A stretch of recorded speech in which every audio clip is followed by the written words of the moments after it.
Começando aqui ao vivo a nossa live de hoje, do pânico à libertação.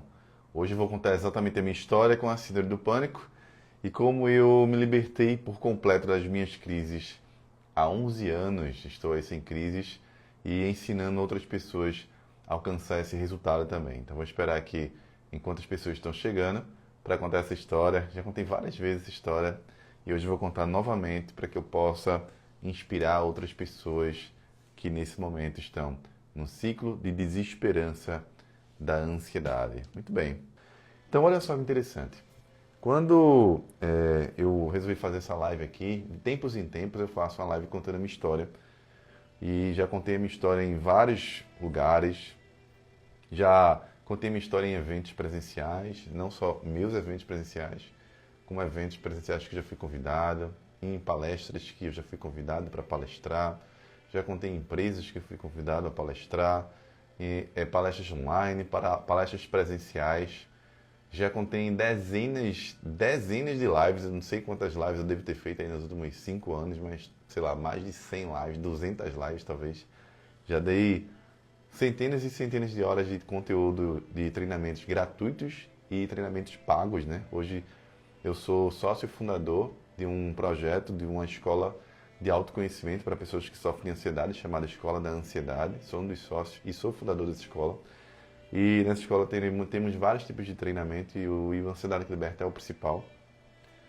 Então muitas vezes a pessoa às vezes olha para mim e ela só enxerga o fim, mas ela não enxerga o começo.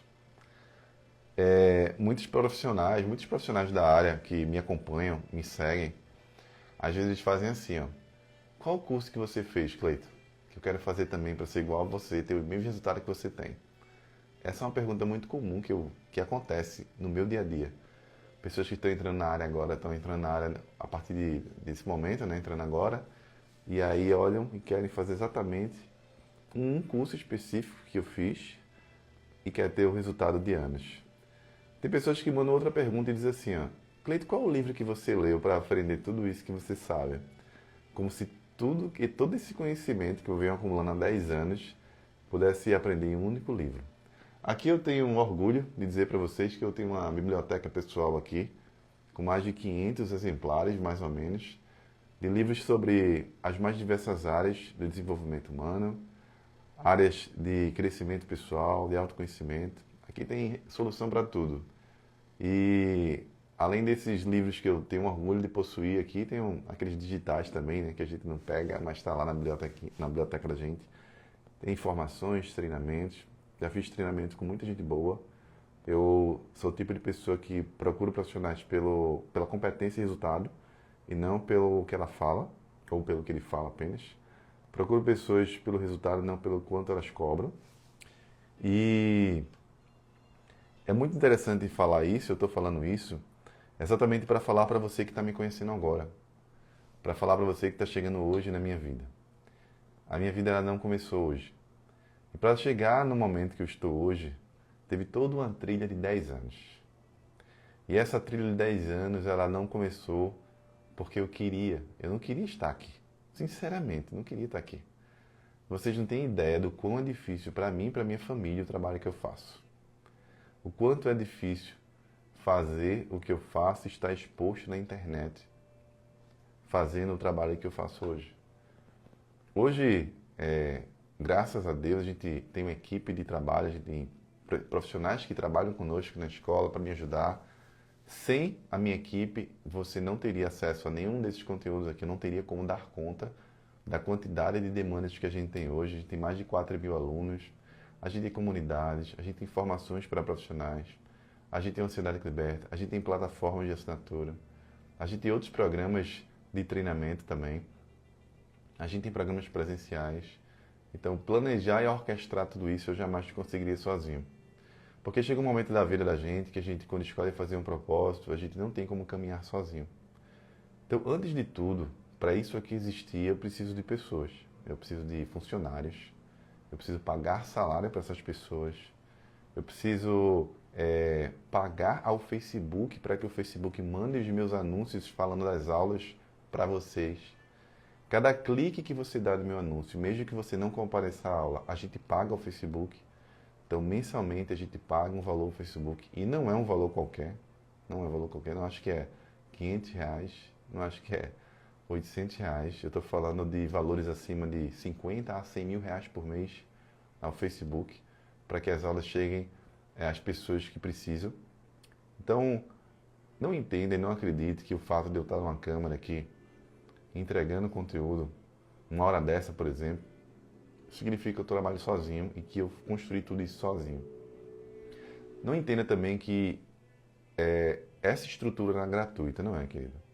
Existe todo um aparato de tecnologia também. Aqui você está vendo um cenário maravilhoso. Esse estúdio aqui era meu sonho, ter um local para dar aulas para vocês gratuitamente e para os meus alunos pagantes também, num ambiente mais confortável, mais iluminado, mas não foi assim que eu comecei. Comecei na minha primeira live, eu lembro, e num escritóriozinho que eu tinha, não tinha, a iluminação era ruim, era tudo escuro, era tudo bagunçado. E se você vir lá no meu Instagram, no meu YouTube, as lives mais antigas, você vai ver que era esse cenário que eu estou falando hoje, todo feioso, todo acabado ali. Mas era o que eu tinha na época. E antes de falar do pânico, eu estou falando um pouco disso, né? Para que você entenda que todo mundo, quando conhece uma história do fim, esquece que toda história tem um começo. Toda história tem um começo. Eu estou procurando aqui, ver se eu encontro essa foto lá do meu local antigamente, que eu fazia live, né? Para compartilhar com vocês aqui. Para vocês darem uma olhada. Deixa eu ver se eu acho aqui. Ah, tá. Achei aqui. Pronto. Era aqui, ó. Olha aí, ó. Onde eu fazia live antigamente. Esse aí foi aí que eu comecei. Um quartinho que eu tinha de estudo lá no outro apartamento que a gente morava antigamente. E tá vendo ali um monte de livro escuro, tudo bagunçado. E foi aí que eu comecei a falar para as pessoas há 5 anos atrás. Foi exatamente aí. E nesse momento que eu comecei a minha história, muita gente começou a me acompanhar lá no começo. Eu botava 2 pessoas na live, 3, 4, 5. E comecei simplesmente a ensinar aquilo que eu sei fazer de melhor, que é ajudar pessoas que sofrem de ansiedade a resgatar a sua vida, a aprender um pouco do que eu sei. Deixa eu ver se eu acho outra foto aqui minha. E os anos foram passando e esse conteúdo foi viralizando. E eu pego a outra foto aqui, ó. Pronto. Essa foi a primeira vez que eu contei a minha história para 600 pessoas. Nesse evento aí, presencial. Eu já estava fazendo muito sucesso aqui em Recife, no consultório, como hipnoterapeuta, como terapeuta sistêmico. E já estava na internet, no Instagram, meu Instagram crescendo muito. E as pessoas começaram a me convidar para palestrar nos seus eventos, nas suas empresas. E quando me chamaram para esse evento aí, eu não tinha ideia do que ia acontecer, porque eu nunca tinha falado para tanta gente presencialmente, eu nunca tinha falado a minha história presencialmente. E nesse dia aí, eu contei pela primeira vez na minha vida a minha história com o pânico. E foi incrível e brutal, assim. Muita gente veio falar comigo no final, muita gente se emocionou. Eu lembro que teve uma votação na época para elegerem a melhor palestra do dia.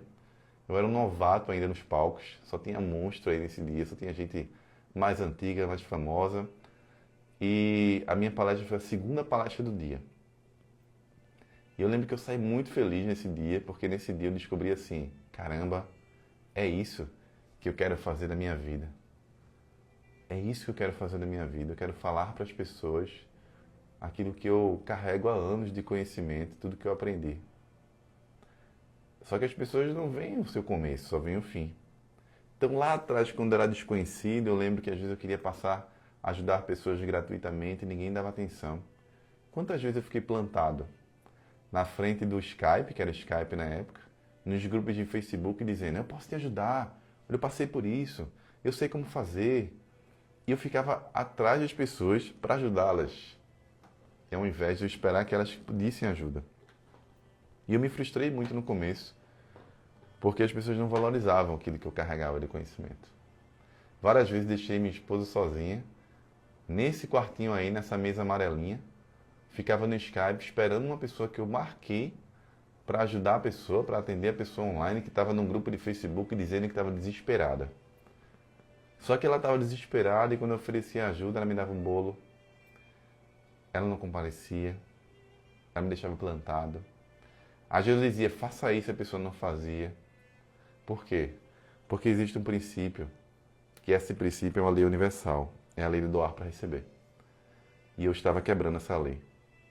Pela carência, que era uma raiz que eu tive que tratar na minha jornada, a carência me dominava ainda nessa época por ter pena das pessoas. Só que pena não é um sentimento divino, não é um sentimento de Deus. O sentimento de Deus é a compaixão. E a compaixão é um pouco diferente. E foi aí quando eu comecei a lembrar daquele versículo bíblico que fala: jamais entregue pérola aos porcos. Cleiton, a voz que eu ouvia era: você só vai conseguir levar esse pote de ouro chamado conhecimento que você carrega para as pessoas que elas estão dispostas a ouvir. E para as pessoas que vão pagar um preço para poder ter acesso a ele, como você também pagou um preço por isso. E aí foi quando eu parei para entender. Não adianta eu querer ajudar todo mundo. Eu tenho que ajudar as pessoas que vêm até mim buscando ajuda. Para as pessoas que realmente querem fazer e aprender aquilo que eu tinha para aprender. E o tempo foi passando e as coisas foram acontecendo e o Instagram foi crescendo e a quantidade de pessoas que me procuravam no consultório foi crescendo bastante, foi aumentando. Só que eu cobrava um valor no consultório de tantas pessoas que me procuravam que não era mais acessível a todo mundo. Eu tinha uma fila para 6 meses de atendimento e as pessoas mais simples, mais humildes, não tinham condições de pagar, por exemplo, em média, R$ 3.000 por encontro, R$ 2.000 por encontro. E aí foi quando eu pensei, poxa, mas como é que eu posso chegar a mais pessoas? Porque imagina, uma pessoa vai fazer 8 encontros comigo, 6 encontros, 10 encontros, 2 encontros. Ela vai pagar em um valor considerável, um valor que nem todos podem. No entanto, eu não tenho como atender a todos. Eu estou no consultório, tenho uma agenda para 6 meses e uma fila de pessoas querendo atendimento comigo. E foi quando eu tive uma brilhante ideia. Eu pensei, e se eu pegasse tudo o que eu sei e eu venho ensinando aqui no consultório, aplicando no consultório e apliquei na minha vida, se eu fizesse e transformasse isso num programa, se eu transformasse isso num programa online, já que a gente está vivendo a era do conhecimento à distância, e passasse a ensinar outras pessoas. E isso era o ano de 2018. E na época ninguém acreditava que era possível isso. E eu lembro quando eu cheguei para meus colegas e disse assim, eu vou ensinar o que eu sei por meio de um programa, eu vou criar um programa, e o nome desse programa vai ser aquilo que o pânico significa na minha vida. E muita gente perguntou, o que é que o pânico significa na tua vida, Cleiton? O que é que a síndrome do pânico significou na tua vida? Na minha vida, significou libertação. E ao contrário do que muita gente acredita no começo da jornada, eu vou contar minha história hoje, que o pânico é uma maldição, é algo espiritual, é uma punição divina, que você foi escolhido para sofrer na Terra. Ao contrário do que muita gente pensa, o pânico, na verdade, quem vem me acompanhando desde o desafio da criança exterior, aprendeu já isso. Mas eu estou falando para você que está chegando agora. O pânico, na verdade, é um processo emocional. É um copo que transborda de várias coisas que você carrega ao longo da sua vida. E eu escondia isso de mim há muitos anos. E se não tivesse passado pela escola do sofrimento, chamado Síndrome do Pânico, eu jamais teria perdido a minha timidez, jamais teria perdido tido confiança para expor os meus talentos, para brilhar além da conta, para colocar para fora aquilo que eu pensava, a minha inteligência comunicativa, a minha capacidade de ensinar as pessoas, porque eu não queria fazer isso. Por mim, eu estaria na Receita Federal ainda, ganhando lá 18.700, 19 mil reais mais ou menos de salário bruto, mais ou menos ali 13, 14 mil reais na minha conta todos os meses, trabalhando 6 horas por dia, concursado, com a aposentadoria integral garantida, que eu vim de uma época que era aposentadoria integral, aprovada para um concurso de auditor fiscal da Secretaria da Fazenda de Pernambuco, para ganhar mais ou menos 23 mil reais inicial, mais de 40 mil final da carreira. Então eu estava com a vida que qualquer pessoa na minha idade gostaria. Tinha um apartamento próprio, carro novo, uma mulher linda. O que eu queria mais? Mais nada. Na época já tinha uns 330 livros na minha biblioteca. Lia, 330 não, tinha uns 250 livros mais ou menos. Todo dia eu só fazia ali, ler, ler, ler, ler.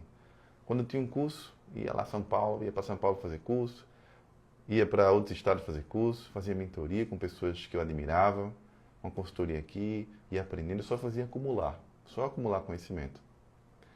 E em algum momento eu comecei a perder o sentido da minha vida. Olha que interessante. Comecei a perder, eu comecei a pensar assim, caramba, eu tenho tudo que eu quero. Passei pelo pânico. Eu comecei a escutar a história de muitas pessoas que não conseguiam se libertar.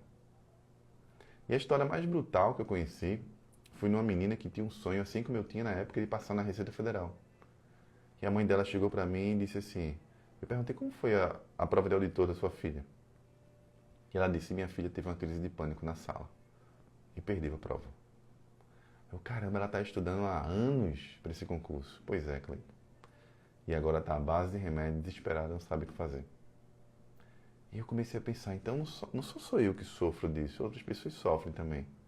Eu estava com a mente cheia de conhecimento, mas não estava dando vazão a isso, estava com obesidade mental. E aí, por uma série de coincidências, um belo dia, eu já estava há um bom tempo na Receita Federal, e na época ainda tem isso. A cada 5 anos de trabalho, você poderia tirar 3 meses para fazer um curso e ficar de licença do trabalho. E aí eu tirei 3 meses para fazer um curso de inglês e fui lá. Depois do curso de inglês, ficava lá na biblioteca, aqui em casa, lá onde eu morava, na praia, lendo, só lendo. E aí eu disse num belo domingo, acho que eu vou fazer o seguinte, eu vou criar um blog, vou dar dicas de concurso. Tenho que fazer, num blog não precisa aparecer, não tenho que aparecer, não tenho que botar a minha cara, vou lá, criei um blog. Quando eu criei esse blog, tem um artigo que eu falei sobre ansiedade nos estudos. E quando eu falei sobre ansiedade nos estudos, eu mandei para algumas pessoas e esse artigo começou a viralizar no meio de muita gente. E uma pessoa conhecida, ela viu esse artigo e ficou, meu Deus, alguém entende o que minhas filhas estão passando. Eu lembro que ela me procurou e ela disse assim, ela é uma colega antiga, juíza, e ela disse assim, olha Cleiton, eu já paguei aqui os melhores psiquiatras de Recife. Paguei uma nota para minha filha e ela está cada vez pior. Já paguei os melhores psicólogos de Recife. E ela está cada vez pior. Eu sei que você não é psicólogo, não é psiquiatra, mas você tem um conhecimento que eles não têm. E qual é o conhecimento que eu tenho que eles não têm? Você passou por isso, Cleiton. E se você passou por isso, talvez você saiba coisas que ninguém aprende nos livros. Eu queria que você ajudasse minha filha. Aí eu disse, eu ajudar sua filha, mas eu não faço isso. Eu aprendo por hobby. Porque eu gosto, porque eu preciso agora. Eu me apaixonei por isso e eu quero me desenvolver para sempre agora. Eu sei o que é você perder o domínio sobre a sua mente, sobre as suas emoções. Eu sei o que é você carregar raízes de conflito e não saber tratar. Por favor, Cleiton, ajuda minha filha. Eu pago a você. E eu lembro que eu fui para casa com aquilo na cabeça e eu pensando, eu não faço isso, por que eu ajudaria? Isso não é minha área. Eu estava com rótulos. O ego, normalmente, o ego, a gente tem um processo de criação do ego que é associar nossa personalidade a coisas. Então, eu sou servidor público, não posso ser mais nada, é uma associação. Eu sou engenheiro, não posso ser mais nada, é outra associação. Eu sou advogado há 20 anos, não posso mudar de carreira porque eu fiz direito e tenho que morrer como advogado. É outra associação. E aí foi quando eu pensei, peraí, mas o que pode de pior acontecer? Eu vou lá, escuto a pessoa, falo o que eu aprendi e vou aplicando o que eu já apliquei em mim e vou ver o que dá. E eu lembro que eu aceitei o desafio. Disse, tá bom, eu vou ter um primeiro encontro e a gente vê o que dá. Eu tive o primeiro encontro com essa menina. E aí, eu analisei a situação e disse, olha, começa fazendo isso aqui, aí na semana que vem você vem aqui, eu vou te ensinar outra coisa. Faz isso aqui agora e faz isso aqui. E ela foi se maravilhando com tudo aquilo ali e trouxe a irmã. E a irmã foi se maravilhando com tudo aquilo ali e trouxe a prima. E a prima se maravilhando começou a falar para os colegas. Aí daqui a pouco a minha esposa começou a falar do que eu fazia, estava ajudando pessoas assim e tal. E aí uma pessoa no trabalho dela me procurou que já vinha de vários outros terapeutas, não dava certo, me procurou. E aí ela se libertou dos remédios na época. E falou para outra pessoa. E começou aquela coisa, um falar para o outro, e as pessoas ficavam me procurando. E eu tinha aquilo no coração, assim, mas isso não é meu propósito, isso não é o meu propósito. Eu comecei isso como um hobby.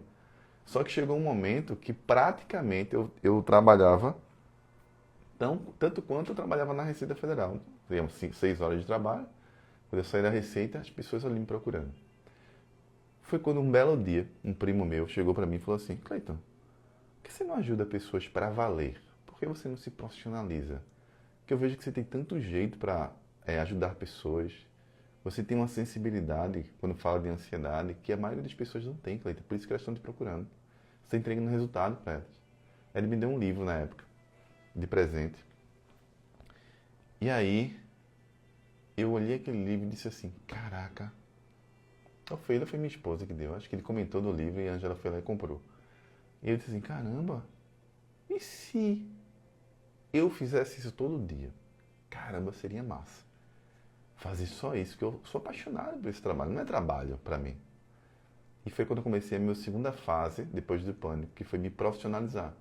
Então comecei a fazer formações técnicas, comecei a pagar pessoas que são profissionais daquelas ferramentas que me ajudaram. O que me ajudou? As terapias integrativas, desenvolvimento pessoal, autoconhecimento, espiritualidade, mindfulness, neurociência.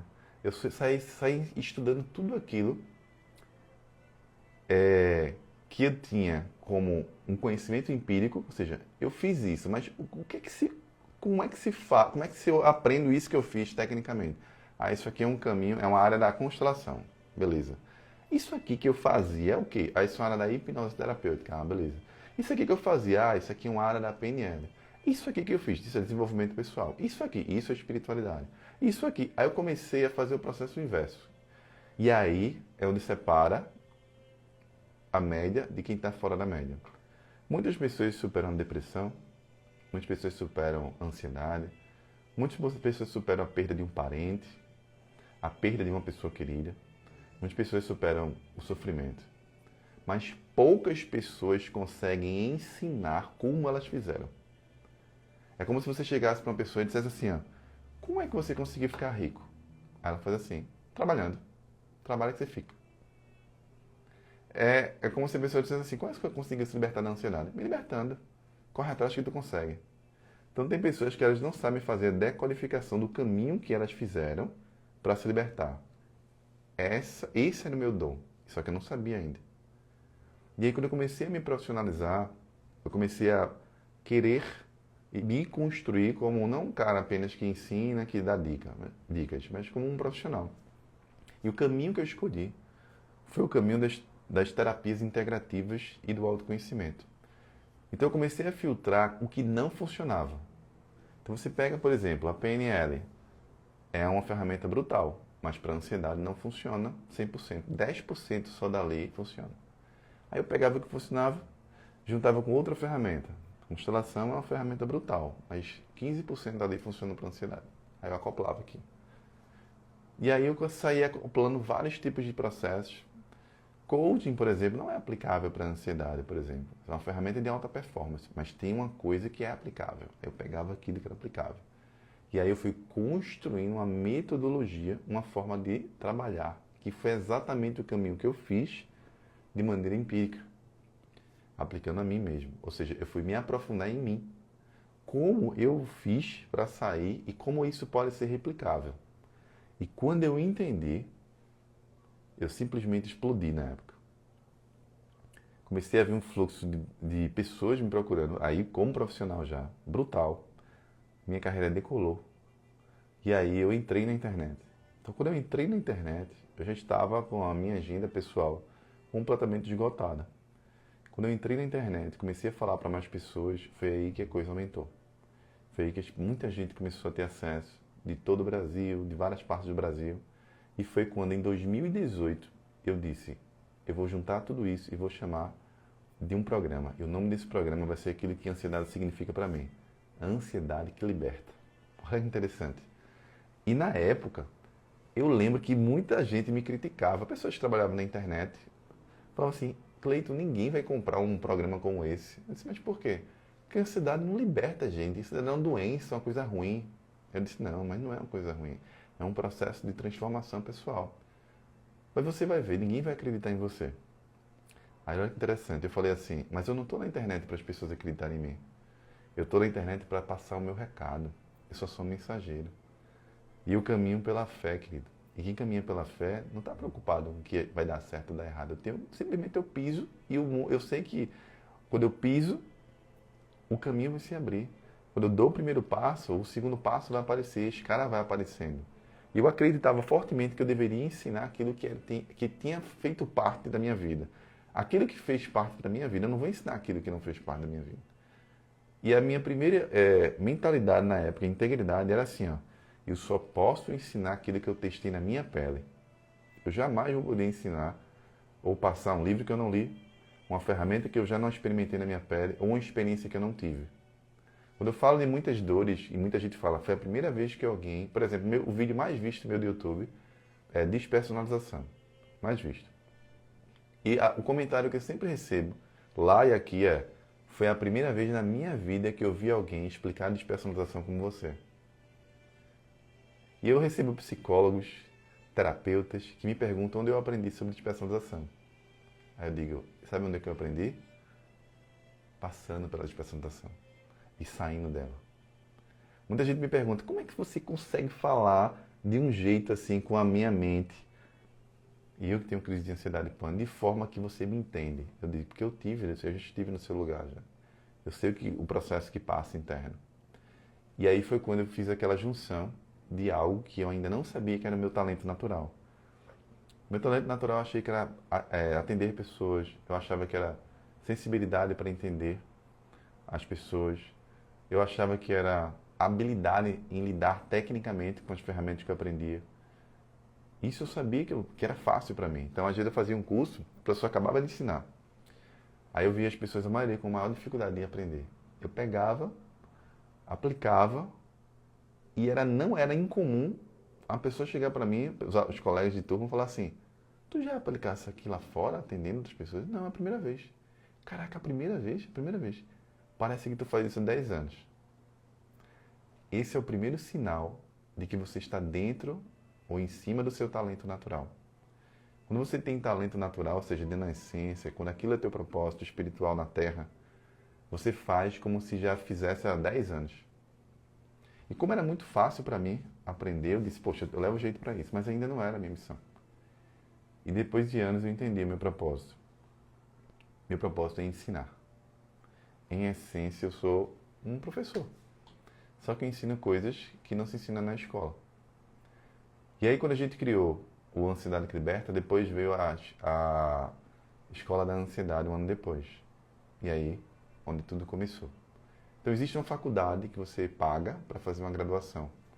Existe a escola do seu filho que você paga para aprender lá o que a escola tem a ensinar. É a mesma coisa, não tem diferença. A única diferença é que a escola aqui é para ajudar pessoas que sofrem de ansiedade a recuperar a sua vida. Mas é uma escola como qualquer outra. Tem funcionários, tem pessoas que ajudam a gente, tem tecnologia por trás, tem plataformas de ensino que quem é aluno, acessa as plataformas. É a mesma coisa. A gente tem equipe administrativa, ou seja, esse projeto, ele não começou assim, eu quero fazer, ajudar pessoas e ficar rico com isso. Não. Começou como um chamado, eu estava com minha vida resolvida. Só que em algum momento, nessa segunda fase, eu nem contei minha história com pânico, eu vou contar ainda, eu decidi ajudar aquela pessoa, a primeira pessoa, porque eu lembrei do meu momento, da minha pior crise de pânico. Quando eu tive minha pior crise de pânico, eu estava na suíte, que eu morava lá na época, no apartamento, eu estava de joelhos, com a dor aqui dentro do estômago e chorando que nem menino. Eu tinha crise de manhã, de noite, toda hora. E eu chorava e dizia assim, eu estava de mal com Deus na época, porque eu achava que Deus estava me punindo. Eu dizia, Deus, tira isso de mim, tira isso de mim. Por que eu? Por que eu e não outra pessoa? Por que uma pessoa ruim não tem que ser eu? E eu chorava, só chorava. E eu lembro que eu vou segurar para não chorar, que vinha conversar com seu chorão mesmo. Eu lembro que minha esposa abriu a porta e me viu ali de joelhos chorando. Ela era minha namorada na época. Ela olhou para mim e falou uma coisa que não fez o menor sentido. O menor sentido que ela falou naquele dia. E ela já contou essa história numa live comigo no Instagram. Se você procurar, uma live bem antiga, de uns 3 anos atrás, 2 anos atrás, ela contou como foi exatamente assim. Ela olhou para mim e me viu de joelhos. Ela vinha acompanhando minha busca incessante pela libertação. E ela olhou para o quarto e disse assim: Cleiton, eu tenho inveja de você. Aí automaticamente, eu chorando ali de joelhos, parei, quebrou o padrão da minha mente. Como assim inveja? Aí eu parei e disse assim, chorando, disse assim: por que você fala isso, tem inveja de mim? Aí ela falou assim, Ângela é extremamente sensitiva. Ela falou assim: nesse momento, Cleiton, eu vejo vários anjos de Deus aqui no quarto. Nesse momento aqui, eu vejo paz aqui. E eu estou em paz aqui nesse momento. Porque eu sei que Deus tem um propósito para a sua vida. E Ele quer levar você para um propósito e para um chamado. Mas antes desse propósito, você precisa passar pelo que você está passando, Cleiton. Calma, chorou aqui. Você precisa passar pelo que você está passando, Cleiton. E olha só, se você hoje não enxerga aquilo que você quer enxergar, em algum momento você vai enxergar. Em algum momento. E olha só que interessante. Acho que ele só calma acordou aqui, mas dá para ouvir, né? Olha só que interessante. Eu disse assim: Deus, como é que uma pessoa me vê nesse sofrimento?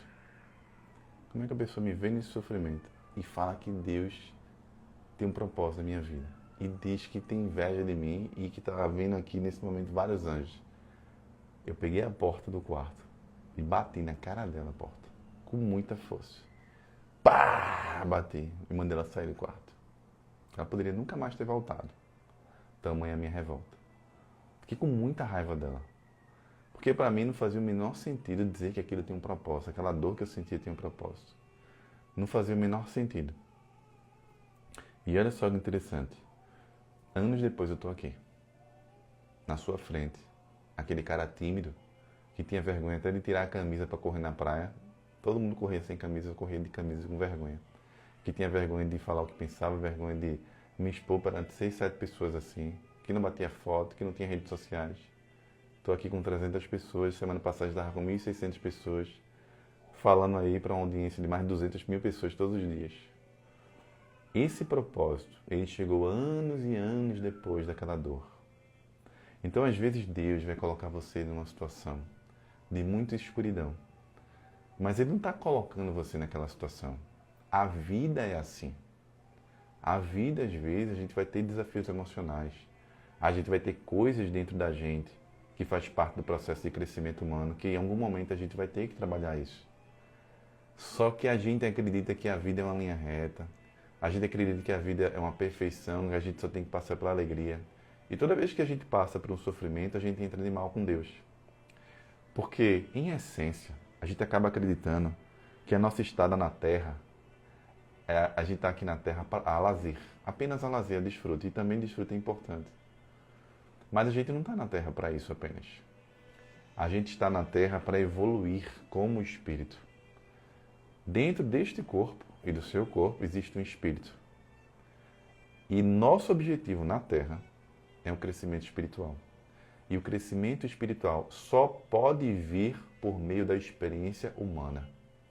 É a experiência de dor que fortalece o meu espírito se eu for capaz de tirar isso como aprendizado. Só que, claro, não dá para entender isso do dia para a noite. É muito difícil a gente ter fé quando as coisas não estão indo bem. É muito difícil a gente acreditar em Deus e olhar Ele como um amigo, como um pai, quando as coisas não estão fluindo. É muito fácil você professar fé e, inclusive, falar sobre Deus quando está tudo bem. Quando você está saudável, quando sua família está bem, quando suas finanças estão em ordem, quando o seu bem-estar emocional está em equilíbrio. É muito fácil falar sobre fé assim. Mas isso não é fé, querido. Isso não é fé.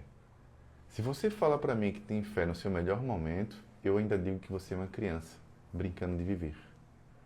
Os homens e as mulheres de fé nesta terra, que de verdade foram pessoas que inspiraram e impulsionaram milhares de pessoas pela sua fé, foram pessoas que passaram por grande sofrimento.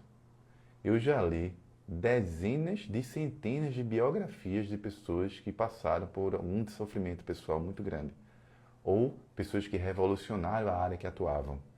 Todas essas pessoas tinham um padrão. Elas passaram por um sofrimento pessoal antes de fazer o que elas fizeram.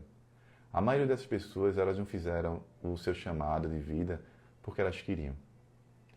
Elas relutaram, não, isso não é para mim, isso não faz sentido.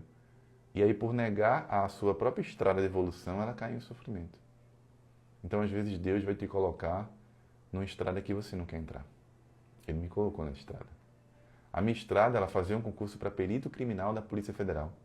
E ficar lá como perito, na época contábil, e terminar a minha vida. E uma série de coisas acontecendo para isso não dar certo. Eu lembro que, ainda na faculdade, no 9º período, eu passei nesse concurso.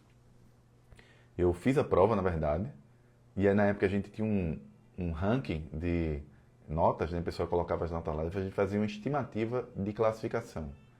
E tinha uma média de erro, né? 10% para cima, 10% para baixo, e eu estava entre os primeiros. Eu era o único aluno da Universidade Federal de Pernambuco, da minha turma de Ciências Contábeis, que estava entre os primeiros ali, em perito criminal na época, um concurso super difícil, ultra difícil, um dos mais difíceis que tinha na minha área. Pouquíssimas vagas, e eu estava lá garantido que ia passar super jovem, nem a faculdade eu tinha terminado, estava no último período e já pré-aprovado. E de repente, começaram a questionar algumas questões, e a banca foi lá e anulou umas 15 questões de concurso. E deu pontos para quem errou. E como eu tinha acertado, não ganhei nada. E todo mundo que errou ganhou 15, 16 pontos acima. Então eu lembro que na época a lista fez assim, ó, quem estava em primeiro foi para último, quem estava em último foi para primeiro. E aquela injustiça nunca, até então, eu não conseguia esquecer da minha vida. Fiquei com muita raiva. Anos depois o concurso abriu de novo.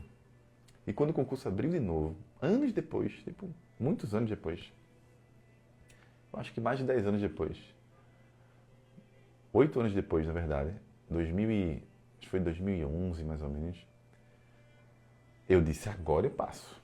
Agora ninguém vai me tirar essa vaga. E aí, quando eu estava preparado, super preparado, já estava na Receita Federal, o concurso foi suspenso. Eu, cacete, como é que pode de novo acontecer algo para atrapalhar isso? Só que isso não era os planos de Deus para mim. Ele não queria isso, não era a minha rota. Então as coisas começaram a dar errado. E quando o concurso foi suspenso, um pouco antes, a minha mãe recebeu um diagnóstico de câncer no estômago na época. E foi do dia para a noite. Fui fazer endoscopia, o médico cometeu um erro na época, perfurou o estômago dela. Pouco antes desse concurso aí. E aí, minha mãe foi internada, e aí eu disse, poxa, como pode uma endoscopia perfurar o estômago dela? E a gente com raiva do médico, aquela coisa toda, e ela teve que fazer uma cirurgia de emergência. E quando ela fez a cirurgia de emergência, estava lá um tumor. Então olha só que interessante, deu errado a endoscopia para que o tumor fosse encontrado a tempo. Ela perdeu 55% do estômago e está viva até hoje. E tem gente que diz que câncer mata em todos os casos. Mas isso não é verdade. Minha mãe está viva até hoje. E naquele momento, para mim, foi um sofrimento gigante. Eu comecei a experimentar aqueles primeiros medos de ansiedade, medo de perder minha mãe, medo de adoecer também. E aí começou uma loucura na minha cabeça. E Deus salvou a minha mãe, assim como eu tinha pedido a Ele. Depois veio o concurso, suspenso. Aí eu fui para um nível de ansiedade gigante, uma revolta. E eu estava muito revoltado. E aí eu resolvi malhar um belo dia. Quando um belo dia eu fui na academia, eu comecei a me sentir mal, tonto, o coração começou a acelerar. E aí simplesmente minha mente falou, você está tendo um infarto, Cleito. Vai para o hospital. Naquela época eu estava no pior momento financeiro da minha vida. Estava completamente endividado. Tinha comprado um apartamento, tinha financiado um apartamento, tinha emprestado dinheiro para pessoas que eu não sabia dizer não para as pessoas. Então eu tinha emprestado dinheiro. não tinham me pago, estava com dívida que estava pagando outras pessoas, e apartamento para pagar, e tudo atrasado. E eu, meu Deus, o que eu vou fazer? Aí teve a história da minha mãe, concurso suspenso, toda essa bolha de pressão veio à tona. Dentro da academia eu tive uma crise de pânico. E eu não sabia que era crise de pânico. E eu caí no meio da academia, na frente de todo mundo. O professor foi lá, botou a pressão, um medidor de pressão, aferiu a pressão e disse: tua pressão está muito alta, tem que ir para o hospital agora. Peguei o carro, fui embora, com aquela sensação de morte. E eu acreditava piamente que ali era meu fim. Eu acreditava que dizia assim: poxa, eu estou me despedindo da vida. Estou morrendo agora. Cheguei no hospital, o médico fez exames, todo tipo de exame, carne, cheguei e disse: olha, teu coração está intacto, você é um atleta. Eu nadava, eu corria, eu fazia musculação, fazia exercício ao ar livre, calistenia, fazia uma porrada de atividade. Corria na época 12, 13 quilômetros. Eu era um atleta, literalmente, na época. Era bem forte, tinha 8,5% de gordura, mais ou menos. Então aí ele disse assim: poxa, teu coração está muito saudável, Cleiton. Está mais forte do que qualquer outro aqui. Você não tem nada. Aí eu disse: que estranho, eu voltei para casa. No mesmo dia que eu voltei para casa, naquela noite, é uma coisa que eu não esqueci. Naquela mesma noite, peguei a Bíblia e fiz assim: ó, eu tenho esse costume. Abra a Bíblia assim, vou abrir, ver o que Deus tem para mim aqui. Abre, pum, às vezes tem um versículo que eu estou precisando ouvir algo. Abri e caí em Apocalipse. Meu Deus, como pode Apocalipse? É o fim dos tempos. Só pode ser um recado para mim. Quando eu vou ler o versículo, falava sobre morte. Caraca, eu estou morrendo, comecei a chorar. Chega o meu fim, Deus está me levando. Tá. Aí tive outra crise de pânico. Nessa época eu morava sozinho, nesse mesmo apartamento. E era mais ou menos meia-noite, eu estava em cima da cama, tendo crise de ansiedade, sem saber o que estava acontecendo, de novo achando que ia morrer. Pegava o carro e ia embora para a emergência de noite, sozinho, acreditando que eu ia morrer. Chegava lá, o médico olhava para mim e dizia: não tem nada, Cleiton. E eu voltava: como pode isso? Chegava em casa, ficava em paz. Aí no outro dia, acordava, aí vinha aquela sensação, uma crise ainda mais forte. E cada vez que as crises vinham, a minha mente ia instalando mais medos, mais medos. Foi quando eu experimentei o primeiro ciclo do pânico, que é uma coisa que quando eu falo, só quem passa por isso entende. Se eu falo abertamente na internet, se eu estou dando treinamento numa empresa, ou dando treinamento para pessoas que não necessariamente sofrem de ansiedade em nível hard, elas não entendem o que eu vou falar aqui. Mas quem passa por isso entende. Eu comecei a experimentar o que a gente chama, no ciclo do pânico, de medo de ter medo de ter outra crise. É o medo do medo. Então, a dor do pânico, numa crise de pânico, ela é tão destruidora, tão brutal, que quando você tem aquele medo, você passa a ter medo da sensação daquele medo. Então imagine o seguinte: tem um medo aqui, que é a crise, aquele eclodir da crise, que vem a sensação de morte iminente. Essa dor, ela é tão intensa, mas tão intensa, que a mente diz assim: eu nunca mais quero sentir essa dor na minha vida. Aí você reprime essa emoção dentro de si. E aí você viola a lei básica da ansiedade, que é a lei da aceitação. E lei da expressão emocional. A emoção ela precisa vir à tona e não reprimida. Mas você não sabe fazer isso, eu não sabia. Aí eu reprimia. Aí eu ficava pensando: eu não quero sentir aquilo. Então eu comecei a desenvolver o medo do medo de ter outra crise. E isso começou a destruir minha vida. Então daqui a pouco eu assistia a televisão. Qualquer notícia de medo batia na minha mente e começava a despertar crises. Começava a ter medo de adoecer. Começava a ter medo de cair em público. Ficava tonto do nada. Ficava enjoado. Ficava achando que estava doente e disso, aquilo outro. Tinha muita dor na lombar. Descobri uma hérnia de disco na lombar de tanta pressão aqui em cima que eu carregava que eu não sabia. Muita gastrite. Vivia fazendo endoscopia. Eu fiz tanta endoscopia que a minha médica falou assim: Cleiton, eu vou te proibir de fazer endoscopia por um tempo, porque isso vai te prejudicar. A endoscopia tem um prazo ali, não dá para fazer de tempos em tempos. Você já fez muitas, olha aqui o histórico, não tem nada. Mas você tinha gastrite por ansiedade, sem ansiedade. E eu ficava: meu Deus, como pode isso? E a minha mente produzia pensamentos negativos. Aí daqui a pouco eu não conseguia mais me sentir à vontade diante de muita gente, aí eu evitava. Daqui a pouco eu não queria mais para restaurante, evitava. Daqui a pouco vinha aquela angústia, uma sensação de vazio existencial. O que é vazio existencial, Cleito? É a sensação de você estar num vácuo na vida. Imagine que hoje eu acordo de manhã e digo, eita, hoje eu vou fazer isso, fazer aquilo outro, tem live à noite, tem isso, tem aquilo outro, tem esse projeto, quero escrever um livro, quero fazer aquele treinamento, vou dar um curso novo, eita, vou falar com o pessoal, vou escrever um conteúdo massa essa semana, tem um vídeo para o YouTube. Essa é a minha vida hoje. Empolgação todos os dias. Olha que interessante. O vazio existencial é uma sensação que você olha para os cantos e parece que nada faz sentido. É como se a vida ficasse cinza. É como se você perdesse as cores da vida. É como se em algum momento a vida parasse de fluir. E esse vácuo existencial, que inclusive é muito bem descrito pelo Viktor Frankl, é uma sensação que só quem está nessa sensação sabe o que eu estou falando. É nesse momento que nasce o que a gente chama de ciclo da desesperança. A pessoa passa a ficar desesperançoso. A pessoa passa a achar que, poxa, minha vida nunca mais vai voltar a ser o que era antes. E aquilo me dava tanta dor, tanta angústia. Porque o que me machucava não eram só as crises de pânico, mas o que vinha junto com elas. A paralisação de coisas comuns. Por exemplo, eu não conseguia voltar para a academia. E como eu não sabia o que estava acontecendo comigo, eu lembro que eu fui voltar no outro dia. Quando eu comecei a amarrar meu tênis, a minha mão começou a tremer assim. Meus pés começaram a tremer. Meu Deus, que loucura, eu só estou indo para a academia, que loucura. E eu lembro que um dia eu insisti.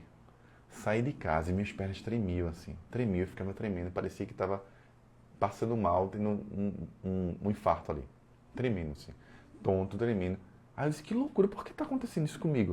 Eu só estou indo para a academia. Aí voltava. Eu chorava que nem criança. Ligava para minha namorada e falava assim, ó. Eu não consigo ir para a academia. Eu não consigo ir fazer uma coisa básica, que é ir para a academia. O que está acontecendo comigo?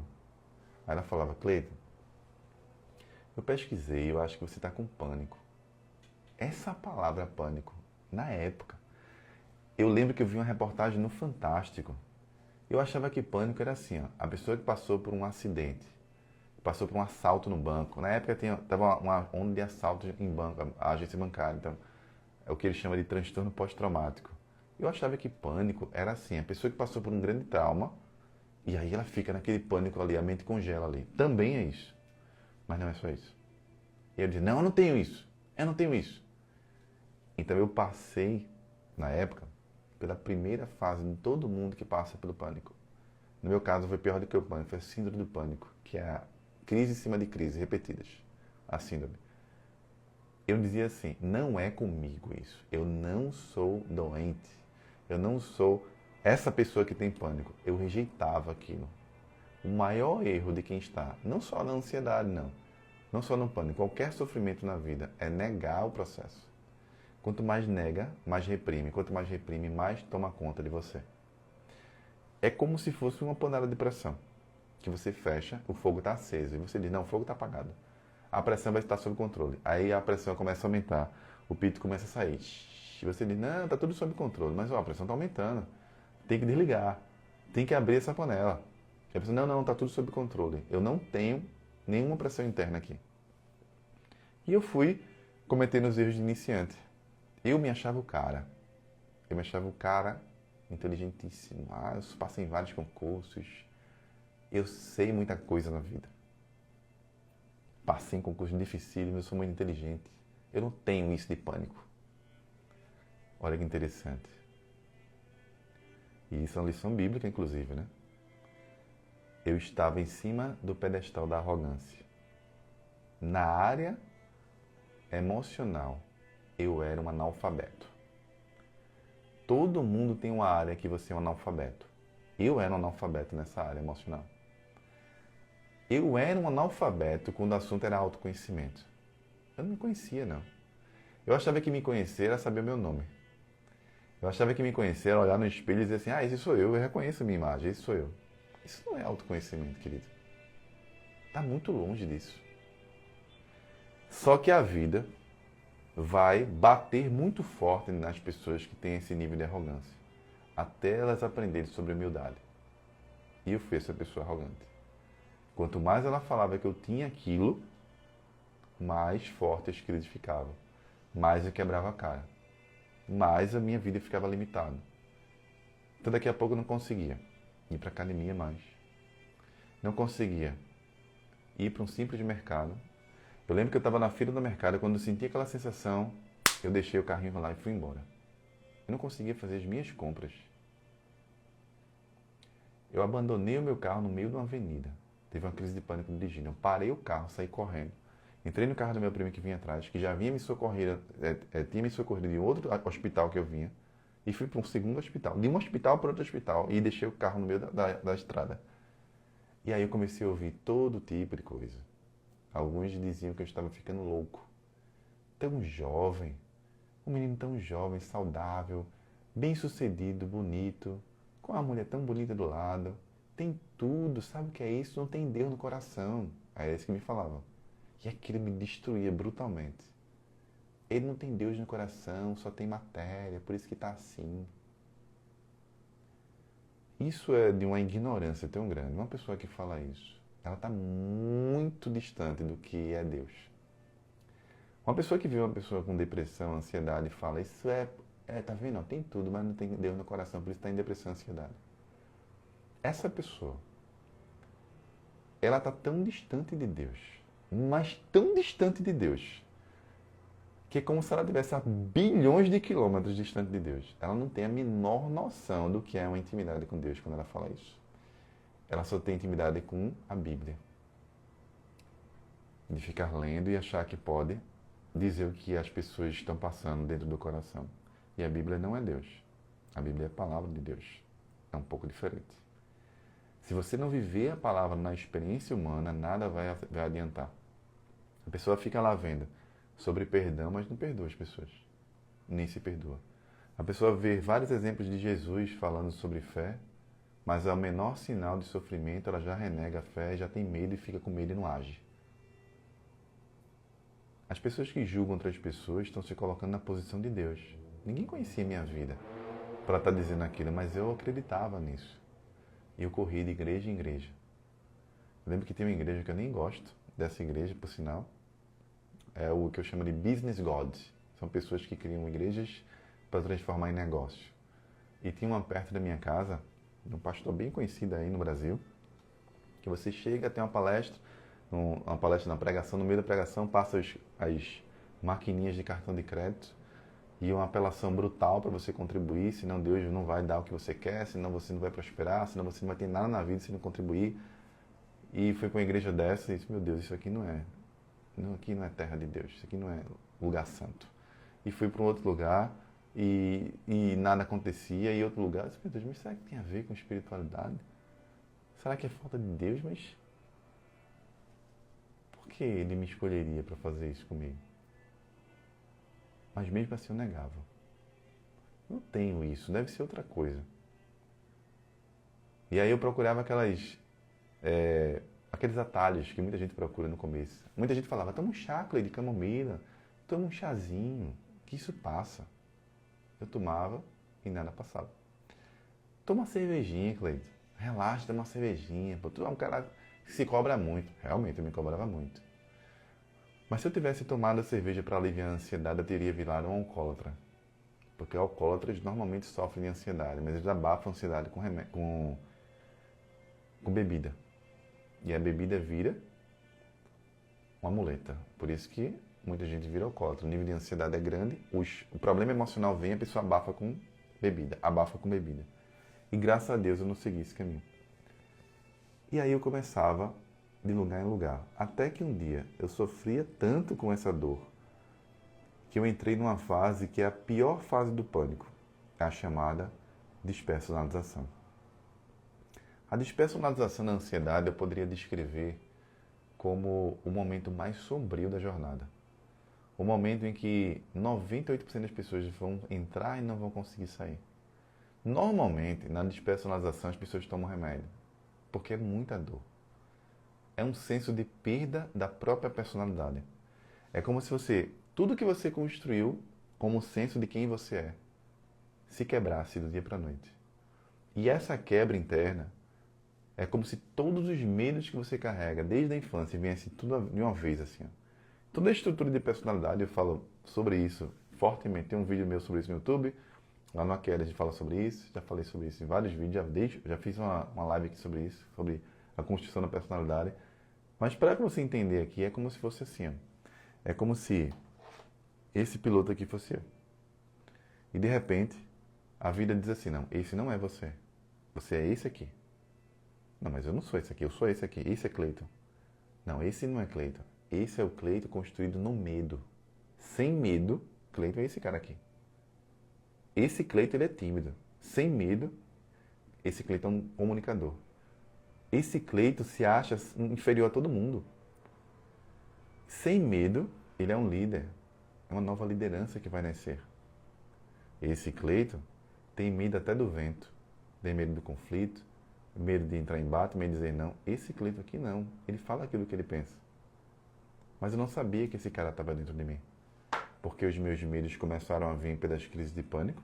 E a gente já aprendeu ontem sobre sintomas físicos, na aula de ontem, que o medo da morte é a soma de todos os medos.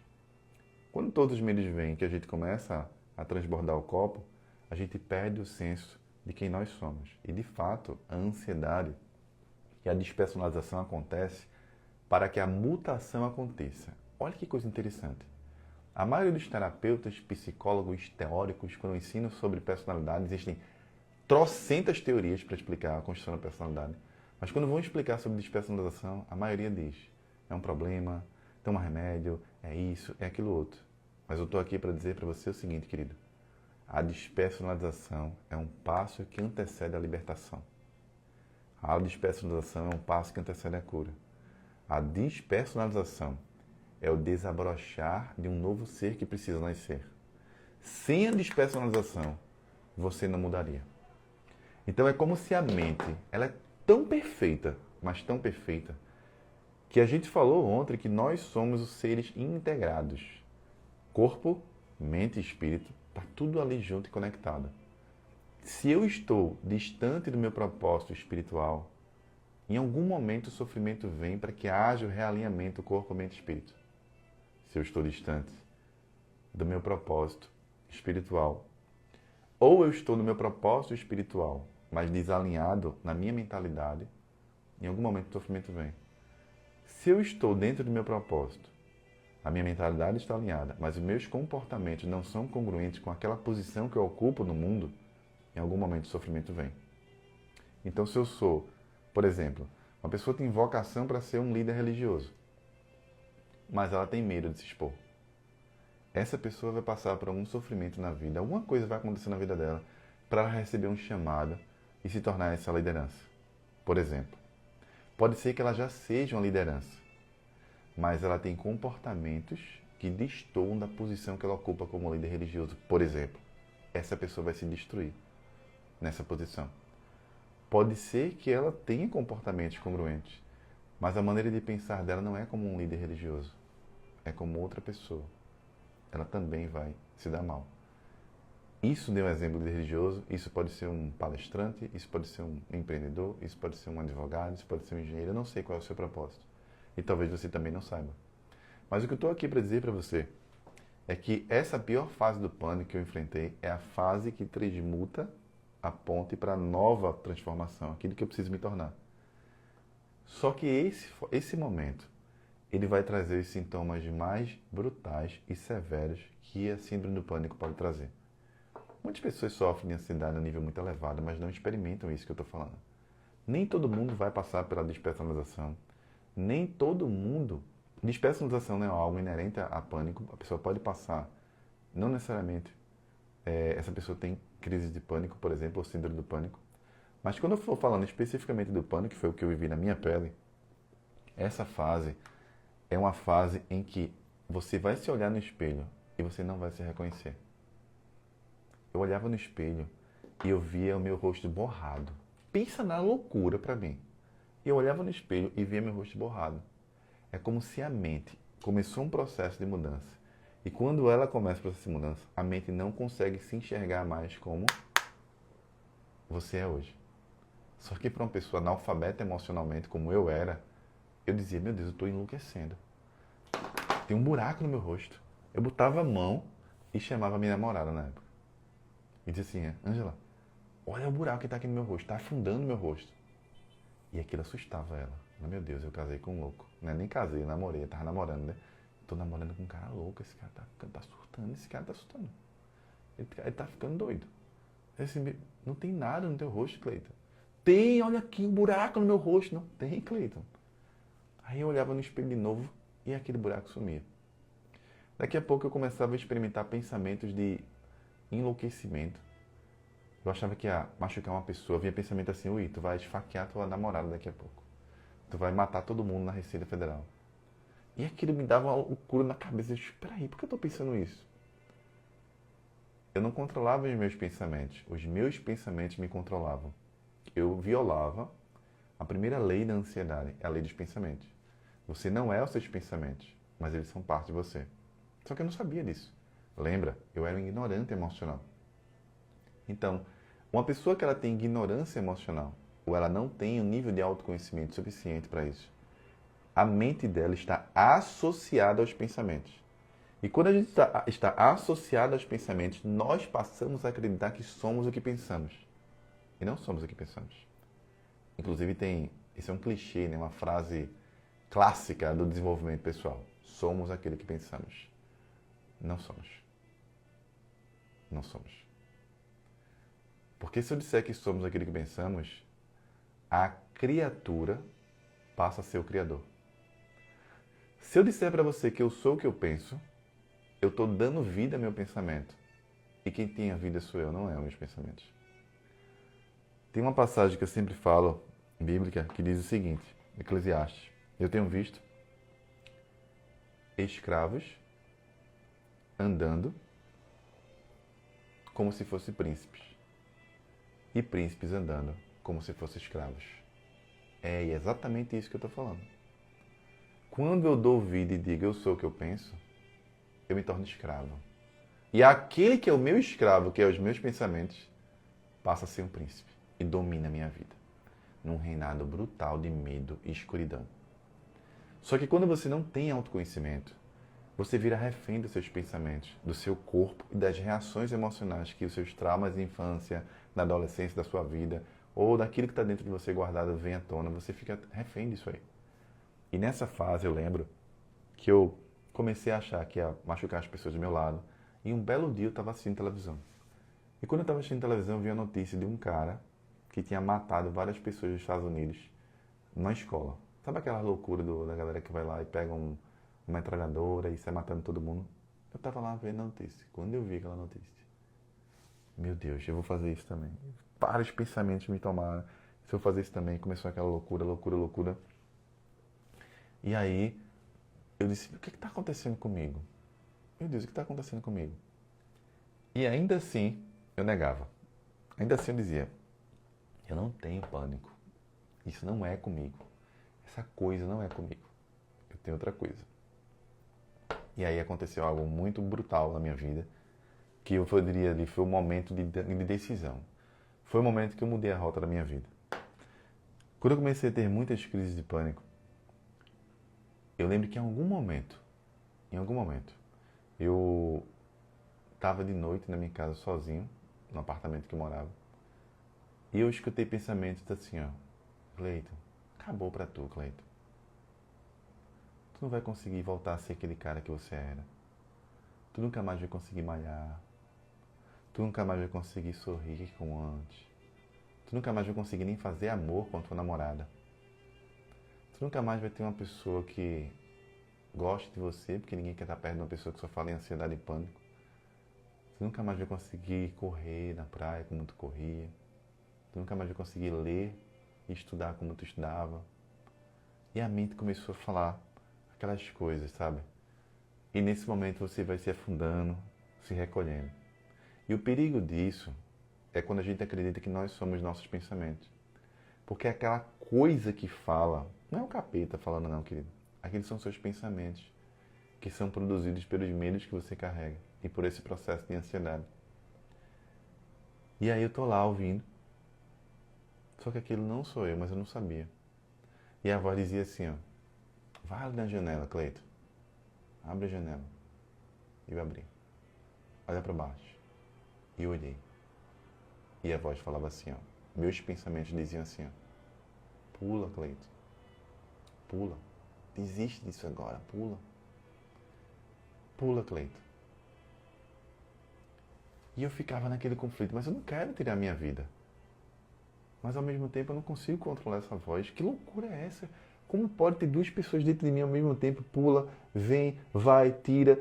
E naquela coisa, eu fechei a janela. Pá! Comecei a lembrar da minha vida. Comecei a lembrar de tudo que eu havia passado para estar naquele momento. Lembrei lá da minha adolescência, quando eu decidi fazer um vestibular, mudar a minha vida. Lembrei da minha velha máquina de costura, que foi a minha primeira mesa de estudo.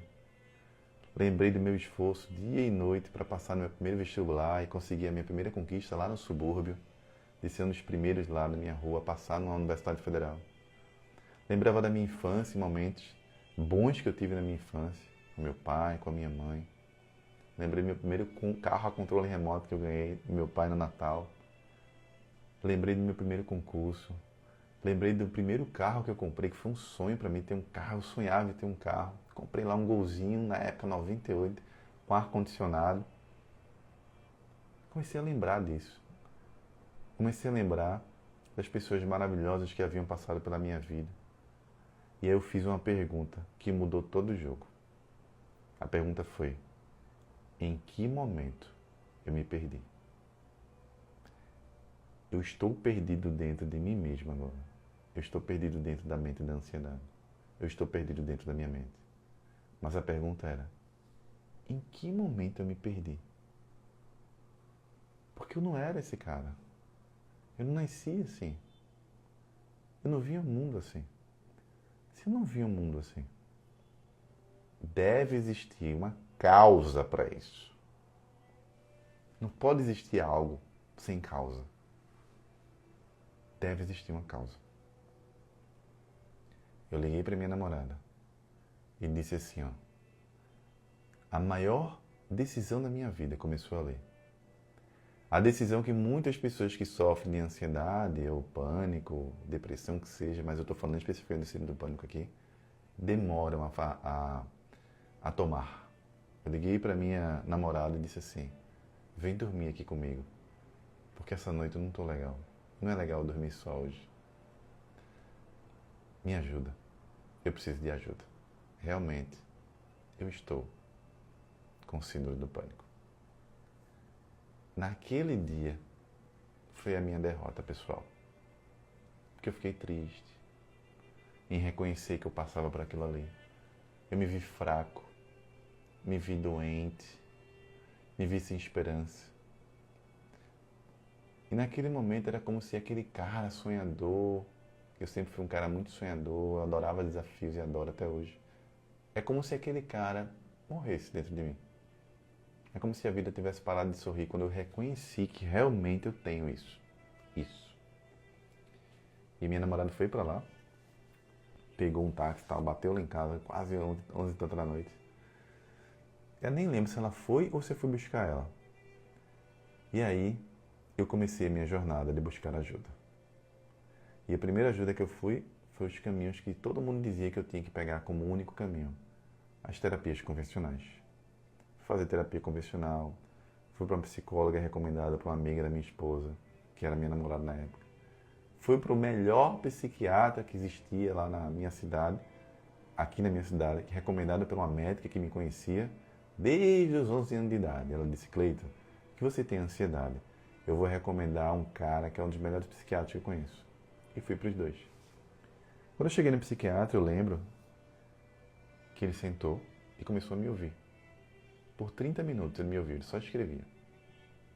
Escrevia. Quando tocou o horário da consulta, pronto, terminou. Eu já sei o que você tem. Você tem síndrome do pânico. E eu vou dar 2 soluções para você aqui. Primeira solução é esse remédio aqui. A segunda é esse remédio aqui. E estendeu a mão assim na minha frente. E falou assim: existe algo em comum esses 2 remédios aqui, mas eles vão te ajudar. O primeiro, você vai tomar por 15 dias. Se não resolver, você vai para o segundo. Esse segundo é muito forte. Quem toma esse tipo de remédio são pessoas com depressão profunda. Com depressão muito profunda, tarja preta, você vai tomar isso aqui. Se isso aqui não resolver em 15 dias. Só que tem algo em comum em relação aos dois. Você vai tomar para sempre. Porque você é doente e a ansiedade não tem cura. Você precisa aceitar isso, Cleiton. Quando ele falou aquilo ali, é como se ele tivesse pego uma faca, enfiado no meu coração e matado todos os meus sonhos e o Cleiton que havia dentro de mim. E fui para casa chorando, liguei para minha namorada, disse, minha vida acabou, o médico disse que não tem jeito, o médico disse que eu vou tomar remédio para sempre, minha vida acabou. Ela foi para lá, para apartamento, né? E tudo isso eu sofria silenciosamente. Eu não contava para a família. Minha mãe e meu pai sabiam assim que eu estava num momento emocional difícil, mas não sabia exatamente o que eu vivia. Lá na Receita Federal eu ficava calada porque eu tinha vergonha. Uma das coisas que acontece com a pessoa que está com pânico, ela tem vergonha, muita vergonha. Ela fica ali com vergonha do que as pessoas vão pensar dela. Depois de tudo que ela fica ouvindo ali, do preconceito, dos rótulos, a pessoa fica com vergonha de falar. E eu lembro que eu voltei ali com vergonha, com muita vergonha, de dizer para minha namorada, você vai ter que conviver com um cara para sempre, dependente de remédios. Você vai ter que conviver com um cara para sempre, que vai passar por isso o tempo todo. Que se olha no espelho e se acha um louco. É uma piada isso, né? Você lembra o nome do remédio, é uma piada. Enfim. Deixa eu até tirar os comentários, vamos quebrar o raciocínio aqui. A menina quer o remédio que eu tomava há 10 anos. É brincadeira isso, é uma piada, né? Só pode ser isso, né? Aí eu ficava pensando, você vai ter que conviver com isso, conviver com aquilo. Eu peguei esse remédio, que eu não lembro o nome, e tomei. Eu acordei como se fosse um zumbi. Sabe um zumbi? Assim, cansado. Meu Deus, eu dormi a noite inteira. Eu tomei remédio e apaguei, cansado assim, ó. Eu me olhei no espelho e disse assim, meu Deus, isso é o primeiro dia. Isso aqui é o primeiro dia e vou tomar a vida inteira. É melhor não viver mais. Eu não consigo aqui nem olhar para mim direito no espelho. Imagina voltar a ter uma vida normal. Transar com minha mulher, correr, estudar, ter vitalidade para botar meus sonhos para fora. Não quero isso para minha vida. E minha namorada falava assim, não, Cleiton, você tem que tomar. Porque o médico disse que tem que tomar, é arriscado você não tomar. E o que eu vou falar aqui é a minha história. Porque sempre que vem aqueles haterzinhos que não conhecem a minha história, ou que não viveram isso, ou que sempre tem uma resposta pronta ali para esse tipo de assunto, sobretudo profissionais da área, eu vou alertar para você. Eu não estou dizendo para você fazer isso. Eu não estou dizendo que você deve fazer isso. Eu estou dizendo que eu fiz isso na minha história. Essa é a minha história e ninguém pode tomar conta da minha história porque ela é minha. Eu peguei a porcaria dos remédios e joguei na lata do lixo. Olhei para minha namorada e disse assim, não importa o tempo, não importa o que eu preciso fazer, não importa quanto eu vou gastar, não importa o quanto de energia eu vou precisar botar nisso aqui, mas eu não vou tomar esta porcaria. Eu vou encontrar uma forma de me libertar disso, sem remédios. E saí do quarto. Uns tempos depois, ela me contou que ela correu na lata do lixo e pegou o remédio e guardou. Porque ela tinha medo de eu ter crises, me descontrolar lá e não ter remédio. Ela guardou. Ali, eu comecei minha busca. Fui para a terapia convencional, sessão a sessão, e não me ajudou. E já vai um segundo passo, de novo, segunda coisa que eu falo aqui, que muita gente fica com raivinha. Essa é a minha história. A minha história. Na minha história, a terapia convencional não me ajudou. Ponto. Se a terapia convencional tivesse me ajudado, eu teria feito psicologia e estaria ensinando terapia convencional às pessoas. É por isso que eu não ensino. Porque eu ensino o que me ajudou.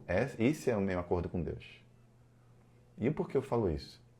Porque quando eu comecei a ensinar o que eu ensino, lá atrás, quando eu era um desconhecido, que ninguém dava valor ao que eu falava, sempre apareciam dizendo: não pode, uma pessoa não pode mandar remédio. Eu disse, é verdade, não pode. Eu não recomendo. Mas eu fiz isso. Eu não queria buscar viver à base de remédios. Ah, porque você está dizendo que terapia não funciona. Claro que funciona, você não pode dizer que não use, que não faça. Eu nunca disse para não fazer. É por isso que eu tenho muitos alunos que são psicólogos nas minhas formações, no AQL. Porque psicólogos entram no meu programa para aprender. Se eu recomendasse, eu dissesse que não presta. Eu não digo que não presta. Eu digo que deve fazer sim. Mas o que eu sempre defendi foi a liberdade de escolha. Por isso que a ansiedade é que liberta também. Você tem que fazer aquilo que está te ajudando. E não que todo mundo diz que tem que ser. Então, se uma pessoa chega para mim e diz assim: eu fui na igreja, pastor fez uma oração para mim, ou eu frequentei uma determinada igreja por um tempo e minhas crises sumiram, Cleiton.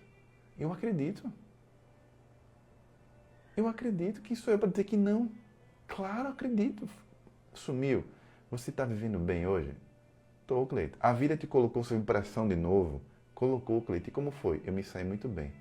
Então, graças a Deus, querido, no teu caso, aquela igreja tem uma liderança que sabe lidar com esse tipo de assuntos e ele te ajudou a se libertar. Mas não é uma regra dizer só a igreja, você tem que procurar a igreja, falta de Deus, você vai se libertar. Não é. Tem pessoas que vão dizer assim para mim: eu fiz meditação e melhorei, Cleiton. Parou as crises com meditação? Parou. Até hoje. A vida te colocou de novo sob pressão e você segurou, se sentiu bem, se saiu bem, me saí, não tenho mais crise mesmo sob pressão. Graças a Deus, querido. No teu caso, essa foi a tua jornada. Na minha jornada, o que me libertou foi quando eu comecei a buscar autoconhecimento. Foi aí que foi a minha jornada. Por isso que eu ensino isso hoje.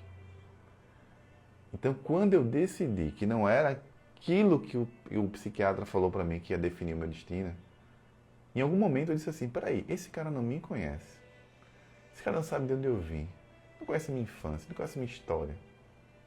Como é que eu posso, em 30 minutos, acreditar que aquele que ele falou para mim vai ser o resto da minha vida, o meu destino? Ele não é o dono do meu destino.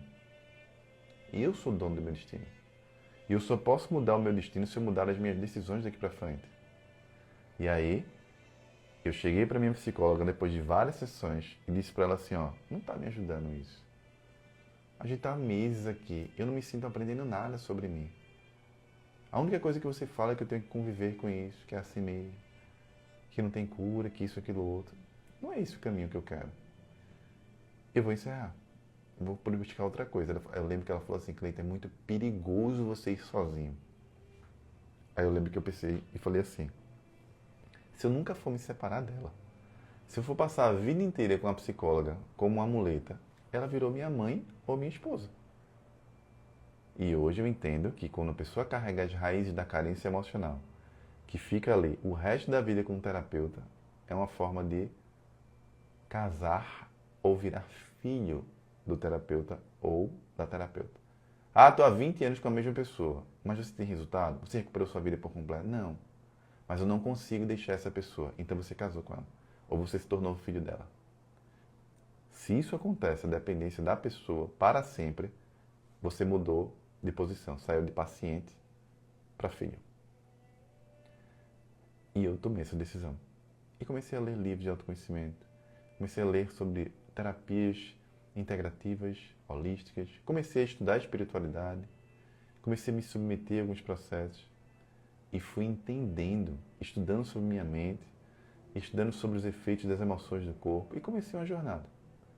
Aos poucos. E as crises continuavam. E à medida que eu ia entendendo o que estava acontecendo comigo, eu ia criando próprias ferramentas para mim. Tinha coisas que eu criava, aplicava, sensacional.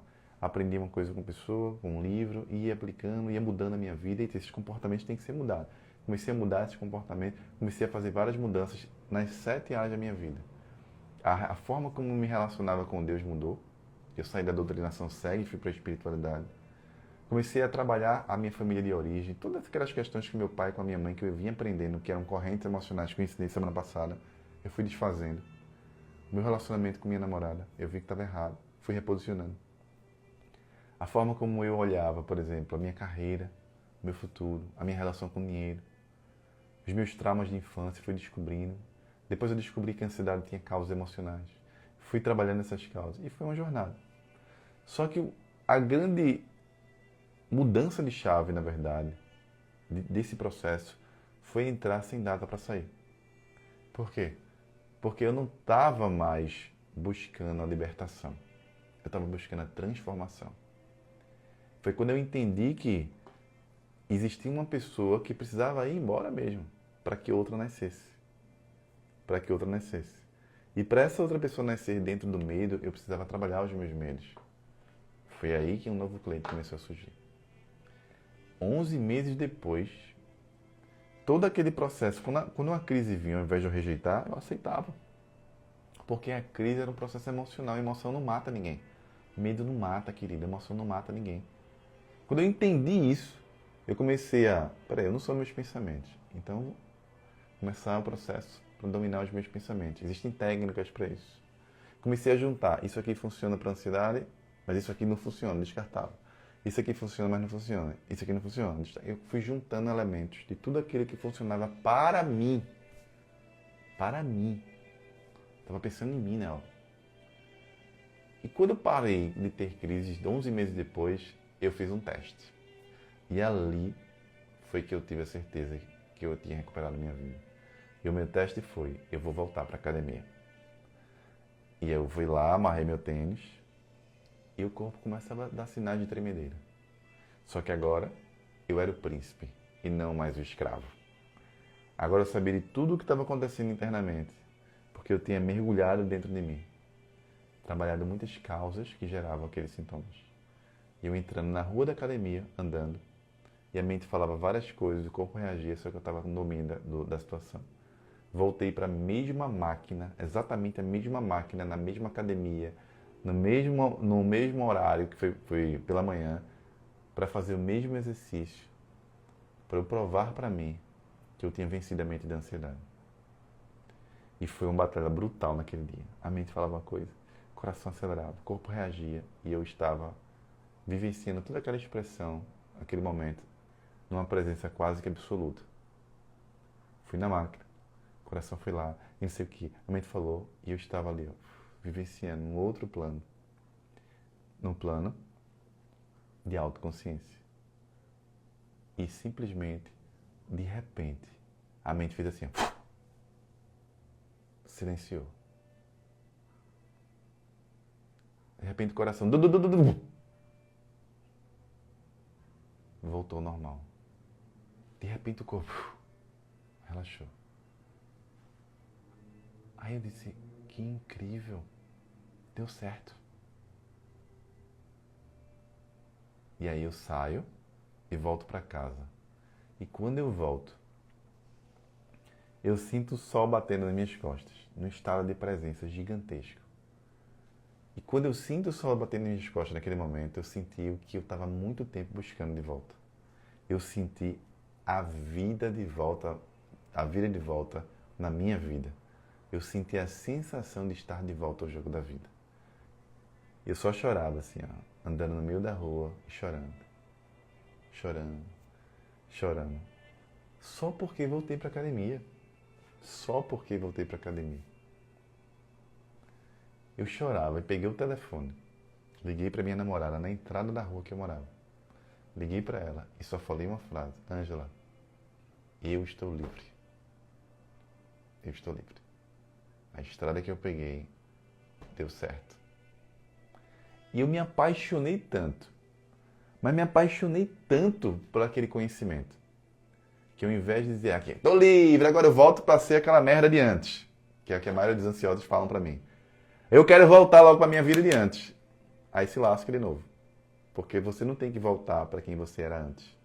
Você tem que se transformar em alguém que você nunca foi, mas deveria, mas não foi por causa do medo. Essa é a chave. E aí eu só vivia desses livros, e fazia curso, e lia, e aquele cara completamente carregado aquele conhecimento. E aí eu abri um cafezinho, que era o momento do café na Receita Federal. E nesse momento do café, eu começava a ensinar os meus colegas. E são os dois melhores amigos que eu tenho na Receita Federal até hoje. Recentemente, há 15 dias atrás, a gente teve um encontro, né? Um mora no Paraná, outro mora aqui. A gente teve um encontro, a gente se encontra de vez em quando e falou sobre isso. E eu fui chefe lá na Receita Federal um bom tempo. E um desses colegas, eu era chefe dele, ele falou assim, Cleiton, até hoje eu tenho saudades daqueles cafés da gente. Porque toda vez que vi um conhecimento novo, tu falava sobre aquilo, aquilo ia me destravando, liberando minha vida. E aí eu dizia, caramba, eu quero falar para outras pessoas, eu quero falar isso que eu sei. Mas eu ainda tinha medo. Tinha medo de me expor, tinha medo de falar. E eu fui nessa. 2011, 2012, 2013, 2014. Fiz o concurso de novo, um outro concurso para auditor, passei, disse pronto, passei no concurso fodástico, 20 e tantos mil por mês, tô na vida que eu queria. Aí volta para aquela história que eu falei. Aí vem um chamado. Lembrando da minha pior crise, de joelhos, minha esposa falou, em algum momento essa dor vai ter um propósito para você. E naquele dia eu falei, Deus, se eu sair dessa situação, Deus, se eu sair dessa situação, eu prometo que eu vou ajudar outras pessoas. Eu prometo que eu vou passar para outras pessoas, vou transformar isso numa causa, mas, por favor, me tira dessa. Me mostre o caminho, me mostre mentores, me mostre livro, me mostre qualquer coisa que eu vou pegar. E eu tive muitos mentores livres da minha história, da minha jornada. Cada um me entregou uma semente de conhecimento. Então, a primeira regra que eu queria que você dissesse, que você guardasse na sua mente, você que está com pânico, é o seguinte. Um erro muito comum nas pessoas que estão nessa situação é achar que todo conhecimento vem em bloco. Vem blocado assim. Um livro vai resolver a tua vida. E isso não vai acontecer. Cada pessoa que passar na sua vida nessa jornada vai tirar uma casquinha. Ela vai te dar um conhecimento que você precisa naquele momento. Talvez outras coisas não vão dar certo. Mas algo vai ficar. E aí vai vir outra pessoa, talvez.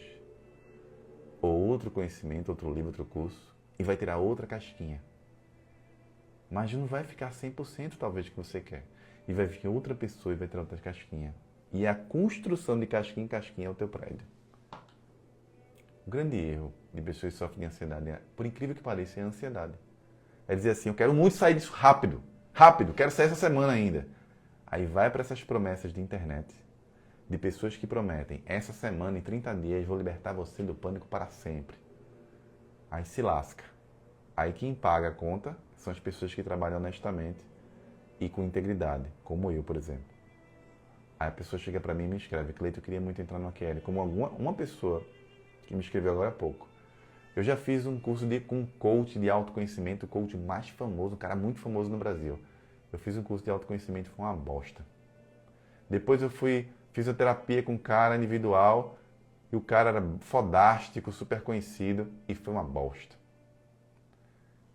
E aí eu estou acompanhando teus conteúdos, acompanhando o Desafio da Criança Interior, acompanhando teus conteúdos, e é sensacional, Cleiton. Eu nunca vi algo parecido na internet. Mas como eles foram uma bosta, eu estou realmente com medo, Cleiton, se você pode me ajudar. Olha que coisa interessante. É o que a gente chama de projeção.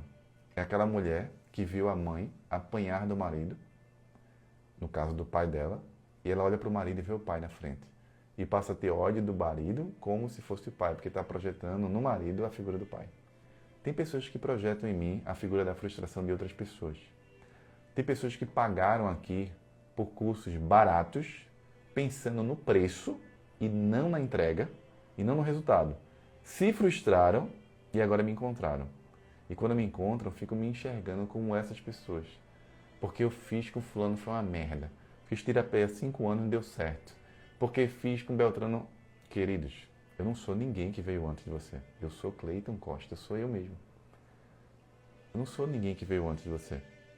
E se você ficar projetando tudo que deu errado antes para o presente, você nunca vai absorver aquilo que eu tenho para te entregar. Sabe por quê? Porque você precisa agradecer essas pessoas que vieram antes.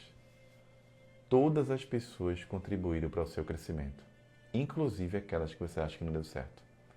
Porque quando você fala não deu certo, é na mentalidade da vítima. A vítima, ela adora culpados. Então ela vai dizer, eu paguei não sei quanto e fulano não deu certo. A mentalidade de um campeão, que é a mentalidade só que 2% dos ansiosos vão desenvolver para vencer o sofrimento, é a mentalidade que diz, aquele processo que eu fiz não deu certo, então eu sei que o caminho não é por ali. A terapia convencional não deu certo para mim, então eu sabia que a minha jornada na Terra, o caminho não era ali. Eu fiz várias outras coisas que não deram certo, então eu sabia que a minha jornada não era por ali. Ao invés de eu culpar essas pessoas, ao invés de eu projetar nos outros que me ajudaram, nos livros que vinha na minha mão, cursos, etc. Ao invés de eu aproveitar o que estava vindo, e se eu ficasse olhando para trás, eu não ia aprender mais nada. Porque Deus faz assim, ó. Ele vai colocar várias pessoas, livros e conhecimento. Uns para você aprender que o caminho não é esse. Outros para você identificar qual é o caminho. Porque se você, querido, só fosse apresentado as vitórias, você jamais saberia, querido, lidar com o fracasso, com as frustrações. A ansiedade é um momento de frustração emocional. Então, se você chega para mim e diz assim, eu já testei várias coisas que não deram certo, eu estou aqui para dizer para você o seguinte, graças a isso que você fez, você está aqui comigo. Você sabe que o caminho não é aquele. E ainda assim, essas pessoas te ensinaram alguma coisa e talvez você não queira ver. Porque as pessoas que sofrem ansiedade adoram salvadores da pátria. Se você acredita que sou um salvador da pátria, que eu vou salvar a sua vida, tire isso da cabeça. Eu não vou salvar a sua vida. Se você acredita que eu sou um ser perfeito e nunca vou te decepcionar, tire isso da cabeça. Eu não sou perfeito. E eu vou decepcionar você. Eu vou falar coisas no Instagram que você vai odiar ouvir. Talvez você deixe de me seguir. Talvez eu fale coisas duras que você não gostaria de ouvir e fique com raiva de mim. Talvez você vai começar a me seguir. Quando eu vou olhar meu conteúdo, eu vou me posicionar em relação a alguma ideia. Você vai dizer assim, ele pensa diferente de mim, vou tirar esse cara da minha vida. E tá tudo bem. Porque eu estou numa missão, querido, num chamado. Eu num chamado, eu não estou para agradar a todos. Jesus não agradou a todos. E Ele é Jesus. Eu só sou uma poeira na frente dele. Se Ele não agradou a todos, imagina eu. Então, meu objetivo aqui não é salvar ninguém. Meu objetivo aqui não é curar as pessoas. Meu objetivo aqui é ensinar aquilo que me trouxe até aqui e que eu venho ensinando há alguns anos. Quando eu comecei a ajudar pessoas em 2015 para cá, eu nunca mais passei um dia sequer sem treinar alguém, atender alguém, mentorar alguém, aconselhar alguém, ensinar alguma pessoa. Eu estou envolvido com isso há alguns anos. Tenho centenas de horas de treinamento fazendo isso. E o meu processo de crescimento pessoal até hoje nunca terminou. Porque eu me apaixonei por isso. Eu tive que transformar isso na minha vida. Por que eu tive? Porque eu não queria. Eu não queria transformar isso na minha vida. Eu queria continuar na receita e fazendo isso por amor. Só que eu recebi um chamado. E da mesma forma que lá atrás a mente falava, pula, Cleito, pula, Cleito. Em algum momento a mente falava outra coisa. Só que dessa vez não era mais a mente. Dessa vez era uma outra coisa. Dessa vez era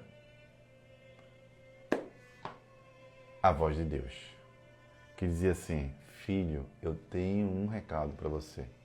Eu preciso que você crie a primeira escola do Brasil para essas pessoas que sofrem de ansiedade.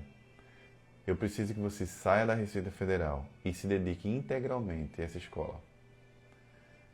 Passe todo o seu conhecimento, crie programas de treinamento, prepare outros profissionais e passe toda essa experiência para o mundo. Daqui para frente, esse é o seu propósito.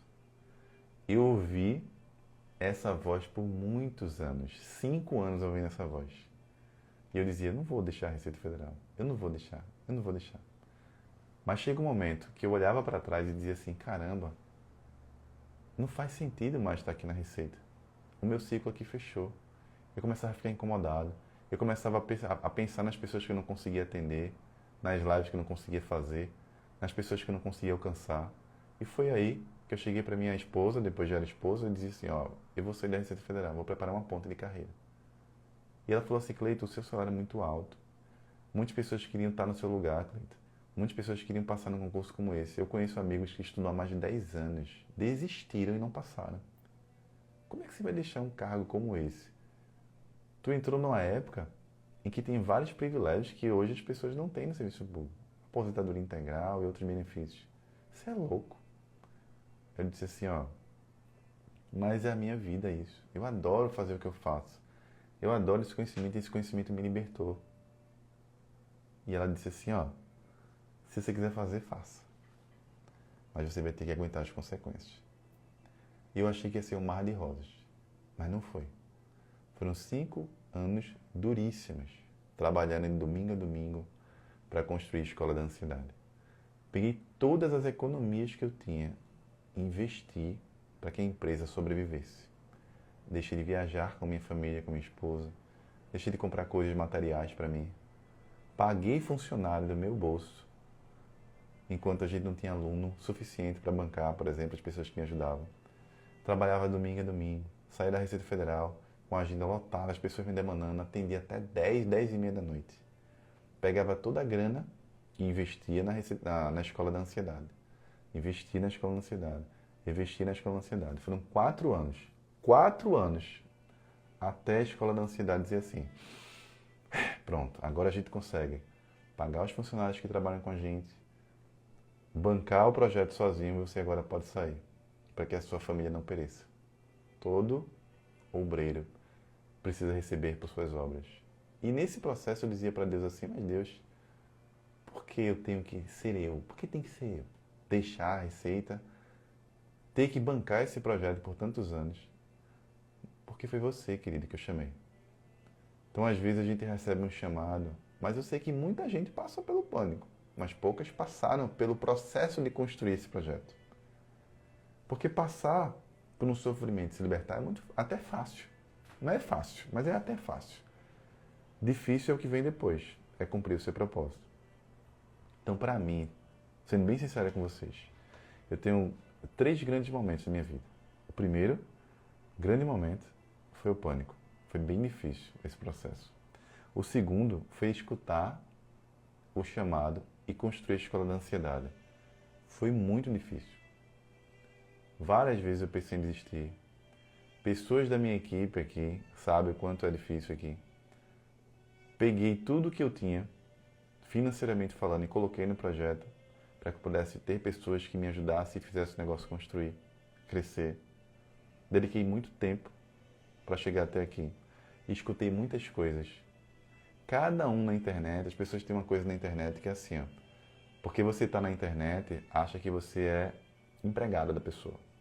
Acha que porque eu estou aqui e tenho que servir as pessoas gratuitamente e ouvir o que quiser, porque eu sou empregado de todo mundo. E isso não é verdade. Eu poderia estar na sala de aula. Você poderia ter que pegar um avião e vir para Recife para poder ter essas 30 horas de aula que você teve gratuitamente. Desde a semana passada para cá, a gente está entregando mais de 30 horas de aula gratuita.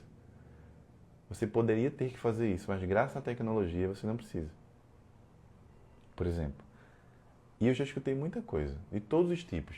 E sobretudo no começo. A primeira turma do Ansiedade Aqui Liberta teve 9 alunos. 9 alunos, primeira turma. E aquela turma disse, deixa eu ver se isso funciona.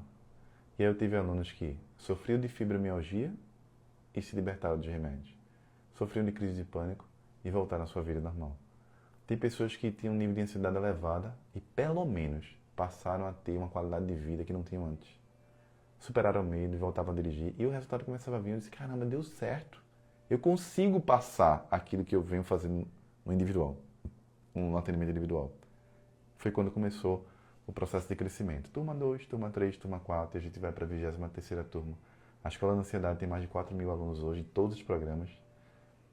E essa é a minha história. Eu estou aqui para dizer para você o seguinte, querido. Talvez você está em um ciclo desse. Talvez você está no começo ainda, na fase da não aceitação. Talvez você está na fase da frustração pelo que passou lá atrás que não deu certo. Talvez você goste de mim e me olhe como seu salvador. Mas eu não sou o seu salvador. Talvez você ache que eu sou uma pessoa que nunca vai decepcionar você. E também não quero que você acredite nisso. Talvez você ache que eu sou melhor que você também. E também eu não sou melhor que você. Eu sou só uma pessoa que está num ponto da jornada que você ainda não chegou, mas um dia você vai chegar. Se você acessar aquilo que eu acessei e venho acessando há anos. Conhecimento. Tudo que eu acumulei e venho acumulando, eu passo. Vou passando. Vou passando. E a escola da ansiedade só existe por um único motivo. Por causa dos alunos pagantes. Se eu não tivesse alunos pagantes, assim como a faculdade, se não tivesse alunos, não tinha professores. Não é diferente aqui. Todos os alunos que pagam para estar nos nossos programas de treinamento é que são os verdadeiros heróis desse processo. Porque se eu não tivesse alunos, como os alunos do AQL, por exemplo, do Mentalidade 2%, das mentorias, das formações, do PDE, do Raiz da Autoconfiança, do curso de metas, do curso de leis de ansiedade, são vários cursos. Se eu não tivesse cada um desse, que disse assim, eu vou confiar nesse cara e vou pegar o conhecimento que ele tem para ver se me ajuda, a gente não sobreviveria. Não sobreviveria. Então eu estou essencialmente aqui na internet por eles também. Porque toda vez que eu penso em desistir, alguém manda uma mensagem para mim. Toda vez que eu estou num pior momento do projeto, na internet, todo mundo trabalha na internet, tem momentos de muitos haters, né? Ou escuta alguma coisa que não quer ouvir e tal. Algum aluno me escreve. Algum aluno diz assim, ó, Cleiton, você mudou a minha vida. Eu resgatei meu casamento, eu resgatei a relação com meu filho, eu resgatei a relação com Deus, eu resgatei minha carreira, eu mudei de carreira, encontrei um propósito, eu consigo sair de casa, eu consigo... E cada aluno que manda, aí eu volto pro trilho e sigo. Então essa é a minha história. Eu não estou aqui para querer que você faça o que eu fiz. Eu não estou aqui para querer impor a minha verdade. Eu não sou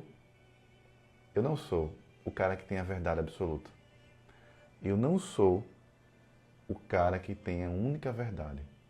Tem vários profissionais do mercado que são muito bons e atuam nessa área. Tem vários profissionais de mercado que são muito ruins e atuam nessa área e estão sujando o nome dos bons. Eu só sou um cara que passou por isso, que recebeu um chamado, que abandonou o seu maior sonho. Eu saí da periferia. Meu maior sonho era ser servidor da Receita Federal. E eu realizei esse sonho. Eu passei em outros concursos antes da Receita e em outros depois da Receita também para auditor. Eu deixei tudo isso para trás. Tudo isso para trás. Para estar aqui hoje. É exatamente por isso que eu digo para vocês, quando eu recebo algum tipo de crítica destrutiva, eu digo assim, ó, se você soubesse os bastidores para a escola da ansiedade existir, se você soubesse dos bastidores, você não falaria isso. Porque talvez você não faria o que eu fiz para isso aqui existir. Era muito mais fácil para mim ficar ali na Receita, depois para auditor fiscal, tá lá ganhando meus 30 mil, 35 mil por mês e tá com esse conhecimento na minha cabeça. Mas isso não faria sentido para mim. Sabe por quê? Porque quando eu chegasse ao final da minha vida, eu jamais poderia olhar para Deus e dizer assim para Ele, eu fiz aquilo que eu fui chamado pelo Senhor. Eu realizei o meu propósito espiritual. Aí Deus ia dizer assim, não, seu propósito não foi esse, Cleiton. O seu chamado foi outro. Eu chamei você para construir aquele projeto ali, ó, e ajudar aquelas pessoas. Mas você teve medo de deixar o seu maior sonho para viver um grande sonho muito maior do que isso. Você teve medo de mudar o ciclo da sua vida. Você teve medo de lidar com pessoas, com a exposição, com as massas. Você teve medo, Cleiton, e por causa do medo você não realizou o seu propósito. Não ia valer a pena viver assim. Então você que está no sofrimento hoje, no começo da jornada, talvez você não está enxergando o que vem pela frente, porque não é para enxergar. Não é. Mas a ansiedade não é uma doença maldita para te destruir. É um momento de renovação, de renovo de ciclos. É como se você fosse uma borboleta, que ainda é uma lagartinha, que precisa ter asas. Você está ainda naquela fase ali, ó, de criar asas, de sair do casulo. Só que é um dia muito interessante. O casulo, para você sair e voar, tem um momento. Tem um momento exato em que você começa a se libertar e voar. Se você abrir o casulo de uma borboleta, que é uma lagartinha ainda, antes do tempo, ela não vai conseguir voar, porque as asas estão presas e pesadas ainda. Ela vai se espatifar no chão. Se você fechar o casulo e deixar ela crescer demais, ela morre dentro. Porque as asas estão maiores do que o seu espaço. Existe um momento exato em que a natureza faz assim, ó. Chegou a hora de voar. Talvez você ainda não está nesse momento. Talvez o seu momento vai chegar. Mas eu só estou aqui para dizer o seguinte. Eu chamo as pessoas que querem aprender o que eu vivi e o que eu ensino. Mas você é livre para escolher. Eu não sou o único caminho, querido. Não sou o único caminho. E nem quero que você entenda isso. Eu chamo aquelas pessoas que estão querendo ajuda e que se identificam com o meu conteúdo, com minha forma de ensinar, com minha forma de falar, com o meu jeito de ser. Tem gente que não vai gostar da minha forma de falar, que não gosta do meu jeito de ensinar, que não gosta do meu jeito de ser. Essas pessoas vão embora, vão seguir. Então, às vezes a pessoa chega e me xinga no direct. Me xinga e diz assim, eu não gosto do seu sotaque, por exemplo. Você vai em paz, querido. Você não gosta do meu sotaque, vai embora. Eu sou nordestino raiz, criado aqui no subúrbio da região metropolitana de Recife. Comedor de cuscuz com ovo. Esse sou eu. Esse sou eu. Se você não gosta, tchau, vai embora. Não precisa me agredir. Se a pessoa não gosta do meu jeito de ensinar e chega lá e me xinga, vai embora, querido. Vai procurar outra pessoa para te ensinar. Mas se você gosta do meu jeito de ensinar, se você gosta do meu conteúdo, se de alguma forma você se identifica com a minha pessoa também, com quem eu sou, aí talvez seria um caminho para você trilhar. E lá no final, você avalia se valeu a pena. Então, quando o aluno entra lá no Ansiedade que Liberta, não quero que você entre achando que eu vou salvar a sua vida, não. Não quero que você ache que eu sou o cara mais perfeito da Terra, não. Quero que você entre e diga assim, eu vou aprender um pouco, vou sentar na cadeira da humildade. Vou aprender um pouco com esse cara. E ao final do processo, eu vou avaliar se o que ele aprendeu fez diferença na vida, na vida da minha família, na minha relação com Deus, na minha carreira, na minha vida financeira, na minha vida emocional. Se depois de todo o OQL, terminou, não é no começo e no meio, terminou. Aí você avalia. Foi uma merda, aprendi nada. Foi uma merda, aprendi nada. Se você falar assim, poxa, foi a melhor coisa que aconteceu na minha vida, foi ter conhecido Cleiton e ter acessado aquele conhecimento. Porque ele me despertou para um nível, uma esfera que eu não estava desperto. E aí você vai passar a ensinar isso a outras pessoas. A ensinar aos seus filhos, talvez, a trazer o seu marido ou a sua esposa para essa jornada de conhecimento. Aí é o momento em que a sua borboleta, as suas asas vão nascer. É o momento que você passa a ser a inspiração das pessoas. No começo vão chamar você de louco. Muitos alunos meus, né, que entram na QL, né, recebem críticas, inclusive da pessoa que está do lado. Às vezes a pessoa fala assim, ó, uma aluna uma vez me escreveu, olha que história interessante. Uma aluna me escreveu uma vez e falou assim, ó, meu filho, toda vez que me via assistindo suas aulas, já viciado nas suas aulas, Cleiton, nas lives, conteúdo gratuito, depois entrei no QL, toda vez que meu filho me via, vendo você, falava, já está escutando esse Paraíba de novo. Já está escutando esse Paraíba de novo. Paraíba é uma maneira preconceituosa, para não dizer deselegante e grosseira, de se referir aos nordestinos. Nordeste é uma região que tem vários estados. Assim como o Sul é uma região que tem vários estados. Assim como o Sudeste é uma região que tem vários estados. E todas essas regiões fazem parte de um único país chamado Brasil. E aí tem algumas pessoas que, por preconceito, falam, isso é tudo Paraíba, de maneira a diminuir as pessoas daqui. E o filho dela falava assim, tá ouvindo esse Paraíba de novo? Tava vindo esse Paraíba de novo. E essa mulher foi se renovando. Essa mulher foi se libertando dos remédios. Essa mulher foi se libertando dos medos. Essa mulher foi resgatando a vida dela. Essa mulher foi resgatando a carreira dela. Essa mulher arrumou empregos melhores. Essa mulher se libertou das suas crises, do seu sofrimento. Em algum momento ele parou de falar isso. Em algum momento ele parou de falar isso. Porque ele percebeu a transformação na vida da mãe dele.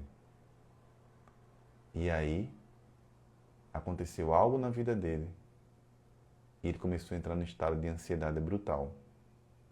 Aconteceu algo na vida dele que ele começou a ter crises de pânico. E naquele momento que ele estava em sofrimento, que recorreu a outras pessoas e não teve resultado, ele lembrou: mãe, cadê aquele Paraíba? Olha que coisa interessante. Sabe por quê? Porque, queridos, eu não quero ser reconhecido por onde eu moro. Eu não quero ser reconhecido pela forma como eu falo. Eu quero ser reconhecido pelas vidas que eu resgatei. Porque no final da minha vida é isso que vai valer a pena. Eu quero que meu filho lembre de mim por um cara que resgatou várias famílias. Um cara que resgatou pessoas que estavam no sofrimento. Quando eu chegar no final da minha vida, aí vai estar essa conta lá, na minha conta espiritual. É isso que eu estou buscando. Não quero que você goste de mim. Não quero que você goste de onde eu moro, do meu jeito. Nada disso. Eu quero que você simplesmente acesse o conhecimento que eu tenho para te entregar e depois você avalia se esse conhecimento valeu a pena. Apenas isso. Maturidade significa não julgamento. Não julgamento significa eu vou ouvir o que essa pessoa tem a dizer. Tem coisas que eu não gosto, tem várias pessoas que eu acompanho na internet que eu não concordo 100% com a pessoa, não gosto 100% da pessoa, mas ela tem algo a me ensinar. E se ela tem algo a me ensinar, eu sento na cadeira da humildade e aprendo com ela. Todo mundo tem algo a te ensinar para você ir para o seu próximo nível.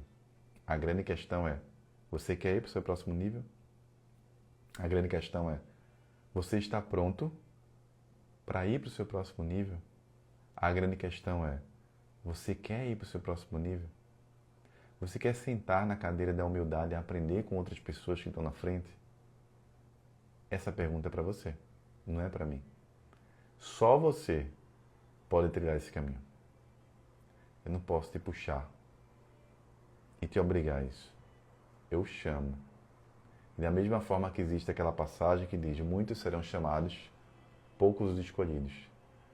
Poucos os escolhidos é porque poucas pessoas querem passar pelo processo, que é doloroso e exige esforço.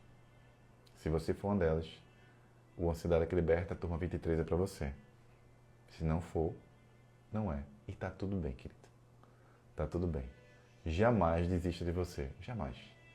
Porque as pessoas que estão rindo de você hoje serão as pessoas que estarão te procurando para você ajudá-las no futuro. Talvez você esteja sofrendo preconceito agora, com vergonha do que você sente. Mas não tenha vergonha do que você sente. Encontre pessoas e se junte a pessoas que estão buscando crescimento também. Se ninguém está buscando crescimento, então se conecta na internet com aquelas pessoas que você quer seguir, que está te ajudando a crescer, e esquece o resto. Porque hoje você está aqui, ó, embaixo, mas amanhã você estará lá em cima, no seu topo, com outra vida, com outra transformação. Não é sobre a ansiedade, é sobre triunfar sobre a sua vida. Quando você aprender o que precisa aprender para triunfar sobre a sua vida, a ansiedade vai deixar você em paz. Grande abraço e a gente se vê na nossa próxima live. Deus abençoe a vida de vocês. Peguem essa história, assimila aquilo que serve e deixa aí aquilo que não serve para você. Valeu, queridos. Até a próxima. Valeu.